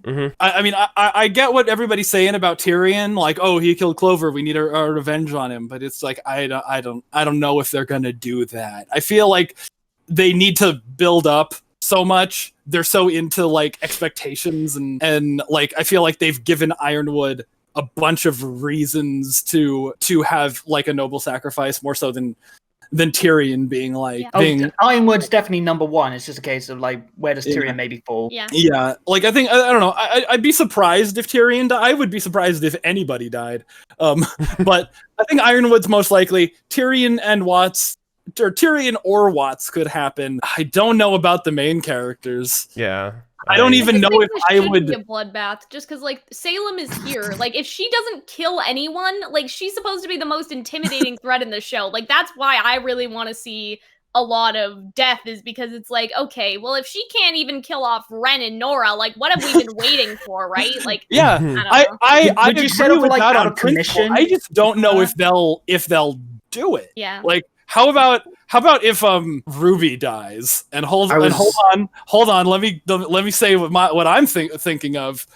Oscar and RWBY and like I don't know, maybe an entire team goes to confront Salem, and Salem wants RWBY alive for some reason. We've had this confirmed for a while now. I don't know why, but like what if Salem is like sees Oscar Ozpin, and then she goes to like just blast him with Dragon Ball Z magic, and then RWBY jumps in front of him. And they both die, but they both end up in that like reincarnation plane where the God of Light was talking to Ozma, and that's like the end of the season. It's like we got to get back to our bodies. You talk about ballsy. You talk about ballsy. That would be it. I was actually just gonna say that I used to think that the reason they were building RWBY up as like this paragon of virtue and justice and like inspiring everybody else was that she would then go on to die and plunge everybody into depression until they have to have their whole keep moving forward moment of like let her message drive us forward to keep fighting Salem. Yeah. That would be very bold. A lot of people think Yang is gonna die for some reason. Like, I got a lot of YouTube comments about like, oh, I think Yang's gonna die for talking about main characters, and I'm like, over Ren and Nora? Like, that's interesting that a lot of people just think that Yang is gonna kick it for some reason. I think she's already cashed her nearly dying card. Yeah. I had the same thought, interestingly enough. Yeah. That like Yang could die, but I didn't say it because it's like, no, she couldn't. There's no reason for it. Yeah, I'm like, yeah, but like, it's weird. I had the same thought. Like, just when you're like, oh, who do you think is gonna die? And I'm like, I think more likely than Ren or Nora. I think that Yang would be more surprising than either Ren or Nora. I mean, it would be surprising, but yeah, I can't see it either. After all the Yang merch that they've made, like, you merchandisable. Killed her. It'll be more valuable after she dies. That's also the reason that I don't think they're actually going to kill RWBY, is because she's such a mascot for them, for her to be dead. Yeah. At least not maybe until the final volume. I don't think. But that's kind of cheating, you know. All the main characters dying at the end is a lot different than dying in the middle. I mean, a lot of people keep on saying, "Are we going to get RWBY's eye hurt?" An eye like for that. an It's eye. like bad idea. Yeah. We're going to get. I feel like injuries is most likely for the main four, whereas anyone else, they're fair game. Like I was going to mention the exact same thing that Dan mentioned about injuries, mostly for the main. I would say main 7, including Team Juniper. Yeah, I think that someone's going to lose a leg, someone's going to lose an eye, something like that is going to happen, because that whole thing with Tyrion, an eye for an eye. But one death that I'm surprised no one mentioned, Pietro. Like, even like with his aura in the and the way that he was shown last volume, feel like he's kind of on his last legs already, and I think probably going to go, as well as Ironwood. And for Salem's inner circle, like Watts, Tyrion, and Cinder are all in Atlas. Yeah. So I think that 1 or 2 of them might die. Which one of them or which 2 of them are going to live, I'm not exactly sure. To your point, Phoenix, like, earlier we talked about Maria and Pietro leaving to try and warn the world. A lot of people, like, when I said that, people were like, but what if Salem shoots down the plane and they both die? And now I'm just, like, disturbed at that idea. Like, I want them to go succeed and tell the world so bad, but now that they said that, like, also, Salem has a taking over planes history, like with like that's how she got Tyrion out. So I'm like, Pietro and Maria are gonna leave to warn the world, and Salem is gonna kill them. I mean, they also have flying Beringles, so those Grimm can just take them out themselves. So I totally agree. I think the Pietro death flags have never been stronger. I felt like Pietro would die more so based on, like, if something happened to Penny and he gave the last of his aura to bring her back again, or to like restore her. It feels like the plot that they are building up to. Yeah. So besides the obvious, which is, in my opinion, Ironwood and probably Watts, and now that Blizzard mentioned it, probably maybe Tyrion if they want to go for that. In terms of the main heroes, definitely I expect more injury than death, sadly, because I don't know if RT has the balls at the moment to kill off a main character. If they did, of course, in my opinion, Ren or Nora is the most obvious. Although, and I did talk about this on Twitter with Cal for a bit, I don't know if they would do it in this volume, but maybe possibly in the future.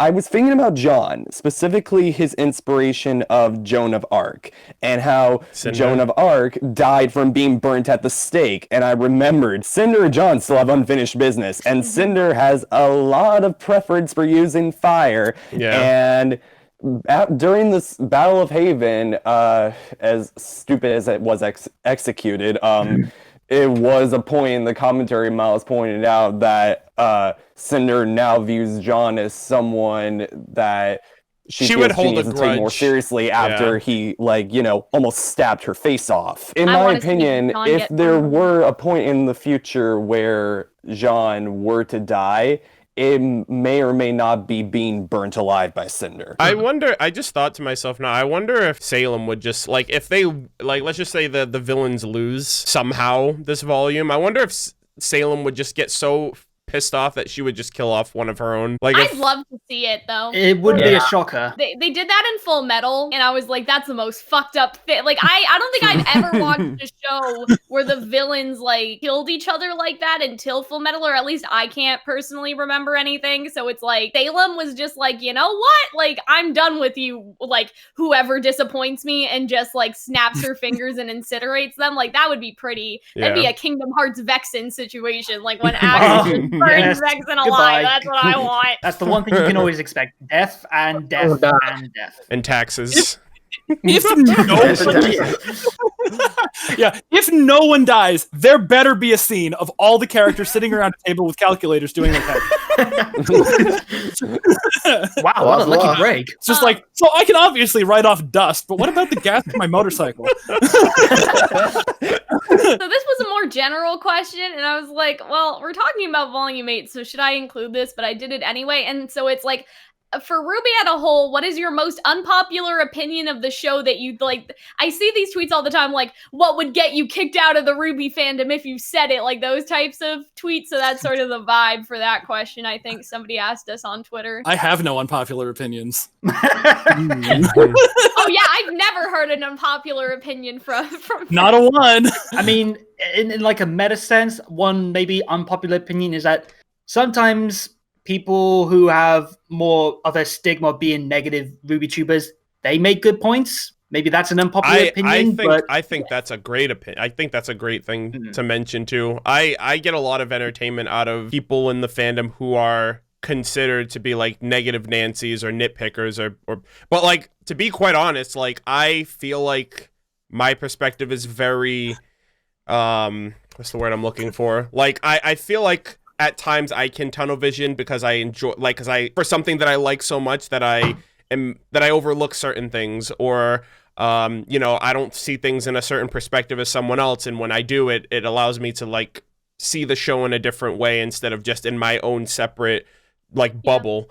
So yeah, I agree with that, especially because, like, obviously, you know, there are people that, like, enjoy what they like and they don't want anyone else to, like, I don't know, I feel like maybe people feel like others would be so influenced by opinions to change, or, you know, to say that the show that was once good is now bad, or it's always been bad, or it's only good, or whatever. So I definitely agree with that. I mean, that's why I started doing reviews. I just wanted to share my opinions, whether I was right or wrong. I just felt like discussing it. I think somebody asked Fat Man, but I didn't include the question just because it wasn't like, it didn't fit in anywhere with what we were talking about. But like, they were asking his perspective on like being like one of the people in like hate-dom, like among sort of the rest of us, or something like that. And the other thing that I was thinking about was like, I was looking on the RWBY Reddit because somebody posted my video to the critics Reddit and the regular Reddit. And so I was sort of investigating, and I was like, okay, well, what are they saying here? And somebody said something like, Cal can be right and wrong. And I'm like, yes, but that's such a weird, because people think that you can't, you know what I mean? Like, people think if you agree with someone, if you agree with Vex, you must agree with everything he says. If you agree with Arnold, you must agree with everything he says. You either agree or disagree. Like, Arnold is a stance on something compared to a person who has various stances on various things. And so I thought that was so, like, thank you. Like, yes, I can be right. Like, or I guess with the death thing, it was like, Cal has the right sentiments, but not necessarily like all of her points on who should die are accurate, right? And so I really appreciated that, because I was like, finally, like, somebody's understanding that we're not just like one thing, I guess. You know what I mean? Yeah, like the fandom or like the hate-dom, like those two groups aren't like hive minds, and every individual in either of those groups, they're not all of their stances. Like, you can watch somebody, you can agree with them, you can disagree with them. Like, Arnold, didn't somebody in, I think, episode 12 ask you to condemn that episode on like the basis of I think I remember that as well. Yeah, I remember you retweeted somebody, and the retweet was like, you have to admit this episode is objectively bad. And it's like, what do these people want from like can't they just not like it? You know that meme where the guy pinching the guy's lips, like, let people enjoy things. Like, you gotta let people not enjoy things too. I got a tweet recently actually where someone was like, Arnold, convince me to watch Volume 8, and I was just like, I didn't respond to them, but in my mind I was just like, I don't really feel like I need to do that, and to be honest, I don't want to do that. Like, I'm not here to convince. I'm not. They're the ones that were supposed to do that. It's usually always during the off season that things really get when there's not really a lot of it's like I feel like more than anything I'm just like, okay, people are just bored. I'm assuming people are just bored around this time, but I don't know. I don't really judge anyone solely based on the content they make. And I feel like more than anything, that's what majority of people are doing. Because I guarantee you, if someone, for example, doesn't like Fat Man's videos, they've probably never spoken to him, and or vexed, or and I actually have. So even if I'm just like, well, this was a video that I didn't completely agree on, I'm not just gonna correlate that to I didn't like the video, so I don't like him, regardless of who he is as a person. I would say that, for as grateful as we are for the platform that we have and the subscribers and the audience that we have built over the years, guys, we're not the be-all of end-all in terms of opinions, good and bad. Thank you so much for taking so much stock in what we say, but at the same time, we're just fans for the most part. Like, I'm not a professional reviewer. I started this on a whim. This wasn't even the first thing I did on YouTube. But at the same time, while we want our opinions to be respected, we don't want you guys to take the ball and run with it in ways that we don't want to. Like, I can guarantee you, every single person on here, I have agreed with them and I've disagreed with them, and they will say the exact same things with me. Just at the same time, guys, it's an opinion. Just don't take with it and make it like something that it's not. And at the same time, there are fantastic people in this community I will agree with and disagree with. I think that's extra funny because, like, obviously, like, Arnold and I are dating, right? And so a lot of people think that must mean that we agree each other. A lot of people think that means, like, oh, Cal and Arnold are a hive mind, or, like, Arnold's influencing Cal's opinion. She's not as critical anymore. Or even, like, Arnold was never negative until he started talking to Cal. And, like, I think a lot of people think that because we're dating, we must be, like, this circle. But I think because we're a couple, we like argue about it a little bit more than like I would with any of my friends. You know what I mean? Because I don't know. It's like we're around each other so much. Like Hunter and I are really only together when we record. But me, I'll see a tweet and I'll be like, Arnold, what do you think of this? And he'll say something and I'll be like, well, actually, that's not what I expected you to say. And then we'll sort of discuss about it, right? Yeah.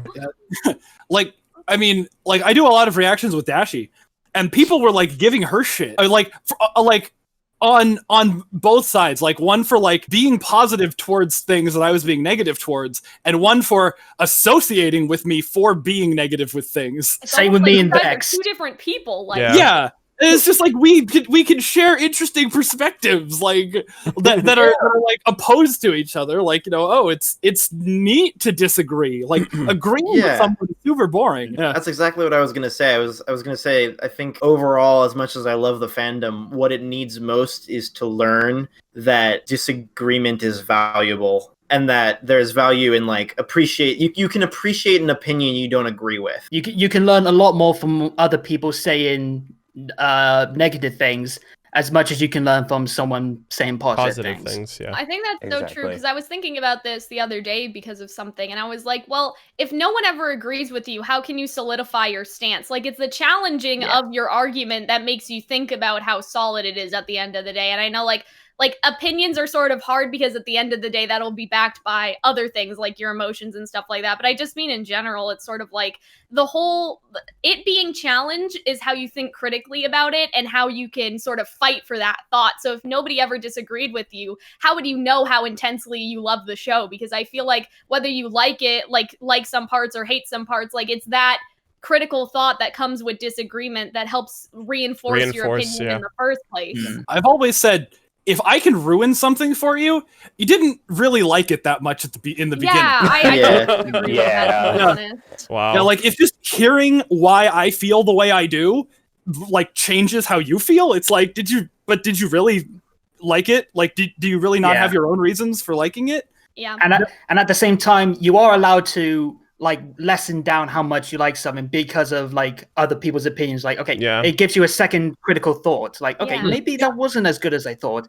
That's not a bad thing. Yeah, that doesn't make you like have an open mind. Yeah, it doesn't make you like a fake fan or anything. If like you always have to feel this way about it, and if you ever deviate from it, you're less of a fan than you were before. Like I hate like elitism and like people who assume that if you don't know as much as others, then like you're not as much of a fan, or if you change your stance on anything. You don't know the name of every single Grimm, you're not a true fan. No, I mean like more so than like that. Like if you don't know as much, like, oh, you didn't remember that scene right, so I have more fan points than you. But like people who have like Ready Player One, like, internal like.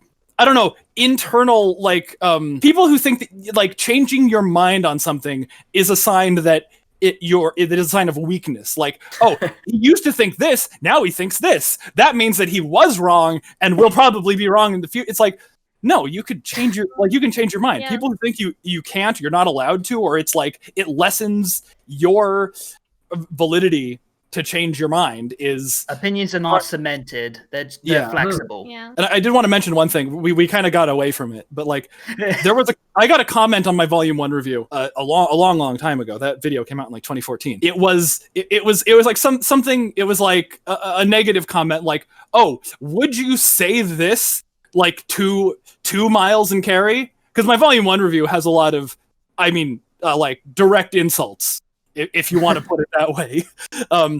And somebody was saying, oh, would you say all these things like to their face? And I was like, would I read an hour-long essay that I structured as a comedy sketch to someone sitting in the same room as me? No, that would be insane. If I was actually talking to them in the room, I would be asking them all kinds of questions.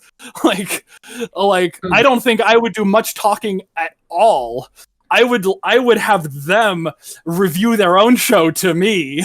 Like, because like people take, videos, like scripted videos or like, off the cuff reaction things, like as I gospel. think as gospel, as like more than what they are. Like I wasn't there. I'm not a fly on the wall. I try to piece together things from the commentary, from, tweets they make, from like panels they make, but it's like, I'm not there. I don't know how much of this is is real. I don't know what the real story is. I just know how they present it and how they write it. We build our opinions of what we actually are able to see and the content and the comments and that.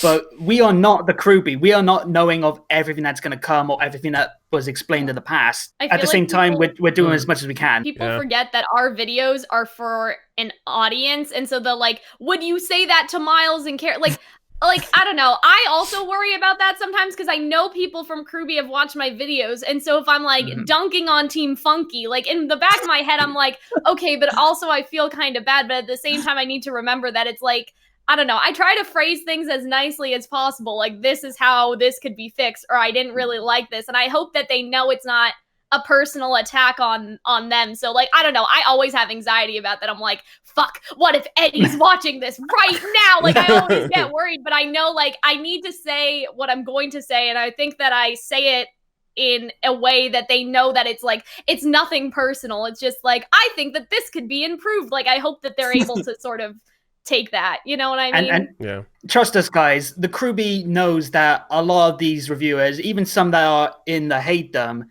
they know that most of it is coming from a place of trying to help the show be as good as it could be. Yeah, I agree with Dan's as well. So one opinion I will say is that I think Volume 4 is still an excellent volume, and I know a lot of people hate on that far too excessively. I'm with you there. It is. Volume 4 is great. I like Volume 4 as well. That's what we were talking about earlier in terms of like opinions can change over time. Like I maybe wasn't as hot to it at first after everything that happened with Volume 3. Looking back on it, it holds up really well. Yeah, it ages really well. Yeah, it's a really good volume. I remember watching it episodically, and although the pacing is slow, that happens in a travel-oriented volume, the way that it was done, I think, was excellent through and through. But there are people who would disagree with that. I think that was the volume that was hit by having the most high expectations. Yeah, especially after Volume 3. Everything that floated around behind the scenes. So we are at our last question. Okay. So, lay it on us. do you guys have any other hopes and dreams for this volume? Is there one thing that you hope Volume 8 does? Like, what are you looking forward to? Just that general vibe of something you really want to see, or like your top thing you want to see or want them to do. Okay, I actually do have a statement for this. Okay, so I noticed that, especially with the last two arcs, Beacon and the Anima arc, when it came to the 3 volumes of each arc, RWBY as a character, most of her development was often shafted in the middle volumes, aka volumes 2 and 5. She got nothing in those volumes. And I'm just hoping that Volume 8 does not continue that trend and she actually like gets some decent focus and growth here, because otherwise I'm going to be extremely disappointed. I would agree with you there. I'm personally hoping that even though it didn't look like that was the direction they were heading, like right at the end of Volume 7, I'm personally hoping that RWBY kind of has to deal with this revelation about her mother, and that maybe she isn't so composed for the entire time. I hope that she starts to break down and really struggle with the difficulty of what's going on. And also just like overall, I think my hope for this volume is that the good guys lose. Like I just want things to go wrong. Yeah, I want to be hurt. I was gonna say that too. Like I kind of want this to be like a good victory for the villains, just because we haven't gotten something like that since Volume 3, and the Volume 3 was kind of like what pushed the show to get to where they actually wanted it to be, to tell this bigger story outside of just the school. So like the first 2 volumes, they didn't feel as impactful as like the ones that we have now, because like this is the real plot that they were trying to get to tell. But since then, Volumes 4, 5, 6, 7, there hasn't really been much of a pushback to where, like, you know, we got the Relic, we saved the school, you know, Team RWBY's back together, and for the most part things have been relatively smooth sailing. You know, RWBY knows more about her silver eyes, so that's always something that's always in the back of their, you know, in the back, you know, in her pocket for whenever it becomes relevant. But with Salem being here now, I think this is like the best time to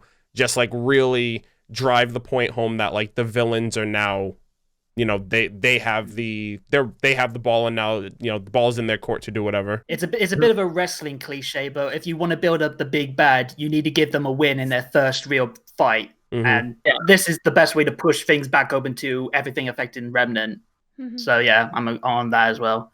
For my one, it's not as big as everyone else's, but I want a song where Christina V is singing in it, either as a featured, as a feature.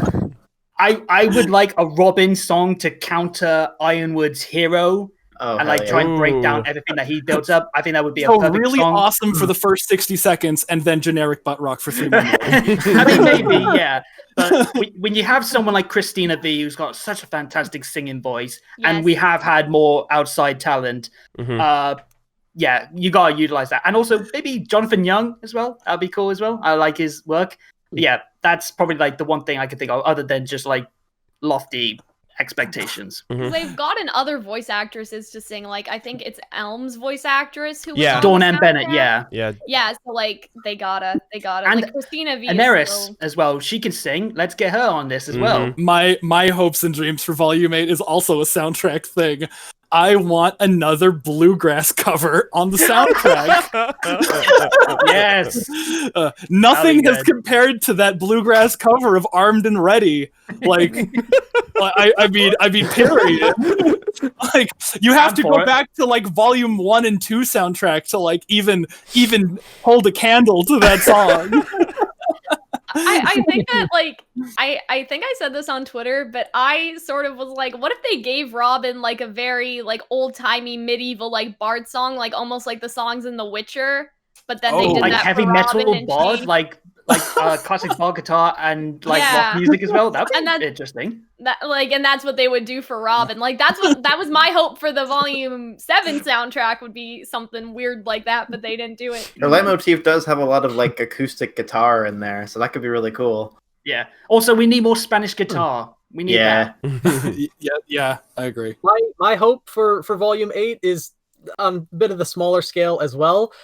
I want Crow to have some legitimate happiness and not die. He's been through the ringer every single volume. Like for the first few volumes, he was just on his bender having his drinking problems. Volume 4 and 5, that's reached its climax the beginning of Volume 6. He had Clover, which was fantastic for him, and we could see exactly. I honestly thought that those two were going to be excellent friends, maybe more. However that would have been great. But that turned out to be even more sorrow for Crow. Like he needs happiness. I remember when I think they mentioned it in the Volume 4 commentary, but they were like, they knew that people would be disappointed if they had poisoned Crow in Volume 4 and then killed him off. So I feel like they're doing everything else to the character besides kill him, which in and of itself, they're like killing him slowly. They're basically killing him slowly in this way. Oh. There are some things worse than death. Yeah, there are some things worse than death. I guess for me, like, I just want the most destructive, bloodbathiest, like, and not just the death stuff, but also like I want the most hardest choices, like we talked about earlier, Jean saving Ren or Nora. Like, I want that to be the vibe of the entire volume. Like, whether it's like Atlas falling down and like all that stuff that we already talked about earlier, I just want it to be like the most hard choices, the most bloodiest, the most destructive qualities. Like, I want this to be the worst, basically, like the worst that they have ever had to go through, worse than Beacon, like all of that sort of stuff. Like, that's what I'm hoping. And then also that Neo kills Cinder, but that's, again, a very fan fiction brain idea. So that's what I would say. One last thing that I'll mention too is I really hope at some point they give a song for Tyrion. All right, guys. So that is all that we have. Thank you guys so much for joining us. This was like cathartic. Like, this was so much fun to just be able to talk to other, like, my God, this was so good. Yeah, most of us basically known each other through like comment sections or Twitter or talking to each other for the first time. Dan, I'm looking at you. I'll make up for it, I promise. We'll have a game of Among Us at some point. Yeah, well, I guess at that point I'm going to develop trust issues. This is what we were supposed to be at RTX, you know what I mean? Like, these would have been the conversations that we would have had if we could have gone, right? And so I feel like that this was a nice way to sort of still do it, because that's basically all of RTX is seeing the trailer, then going out for pizza and talking to your friends about the trailer, like all that sort of stuff. So I'm glad that we were able to do it in a virtual space, so all of us could sort of, you know, discuss with each other and still get that RTX feeling, you know. So, but with all that said, for everyone else who's watching this after the fact, obviously we're recording this now, and I got to go back, edit, and make sure everything looks good. I want all y'all to look your very, very best. So I'm gonna do my best to make that possible. But yeah, it was fun. It was great. I hope you guys enjoyed yourselves. For those of you who are watching after the fact on YouTube, I hope you guys enjoyed as well. Be sure to leave your thoughts of everything in the comments. I'll be sure to put all of your links in the description as well. I highly recommend everyone's videos. Like they all make really, really great content. And as of right now, we're playing the waiting game once again. I gotta finish a Bridge Sword before then. I gotta finish a Volume 7 review. It's Oh, I'm not even. I'm not even gonna. That's gonna be another 2 years out. Yeah, Volume 5 Part 2, Volume 7 review, Volume 8 review. It's all just tears in the rain right now. But if any of you guys wanna have any closing statements, I just want to say again, thank you for having me on. It's crazy to see how big this community has gone. Again, I've been doing this since Volume 2. I am old. Yeah. But I wouldn't want to do this with any kind of weirder family than this. And also, to everyone watching, thank you. Support these guys. They are fantastic people. And I hope you all stay safe, stay healthy, stay positive. Much love. Yeah, that's all I would want to say as well, is just heart you guys. You guys are the best. Both the viewers and everybody in this call. It's really awesome to be a part of this little community. And I'm very, very happy to be included. I gotta do my correct heart. There we go. Not very good at this. I'm making more of a circle, but I'll get the hang of it one day. I love you guys. Thanks so much for having me on. Yeah, same here with me. Just like everything about this is so great. I never imagined that when I started watching RWBY, I would end up with being so involved in a community full of great creators and now great friends. So like, just thank you guys for like including me. This has been such an amazing experience. The same for me as well. Just so much love in the RWBY community between all of the creators and all of the fans that it's incredible to be a part of. And I'm extremely thankful for all of it today, what's going to be coming in the future for RWBY and everything that's happened so far. So thank you, everyone, pretty much. All right, and with that, thank you guys all so much for tuning in. I hope you guys look forward to it. Look forward to Volume 8 and everything else in between. And leave your thoughts in the comments as always, and we will see you guys in the next one. Take care. Bye. Bye.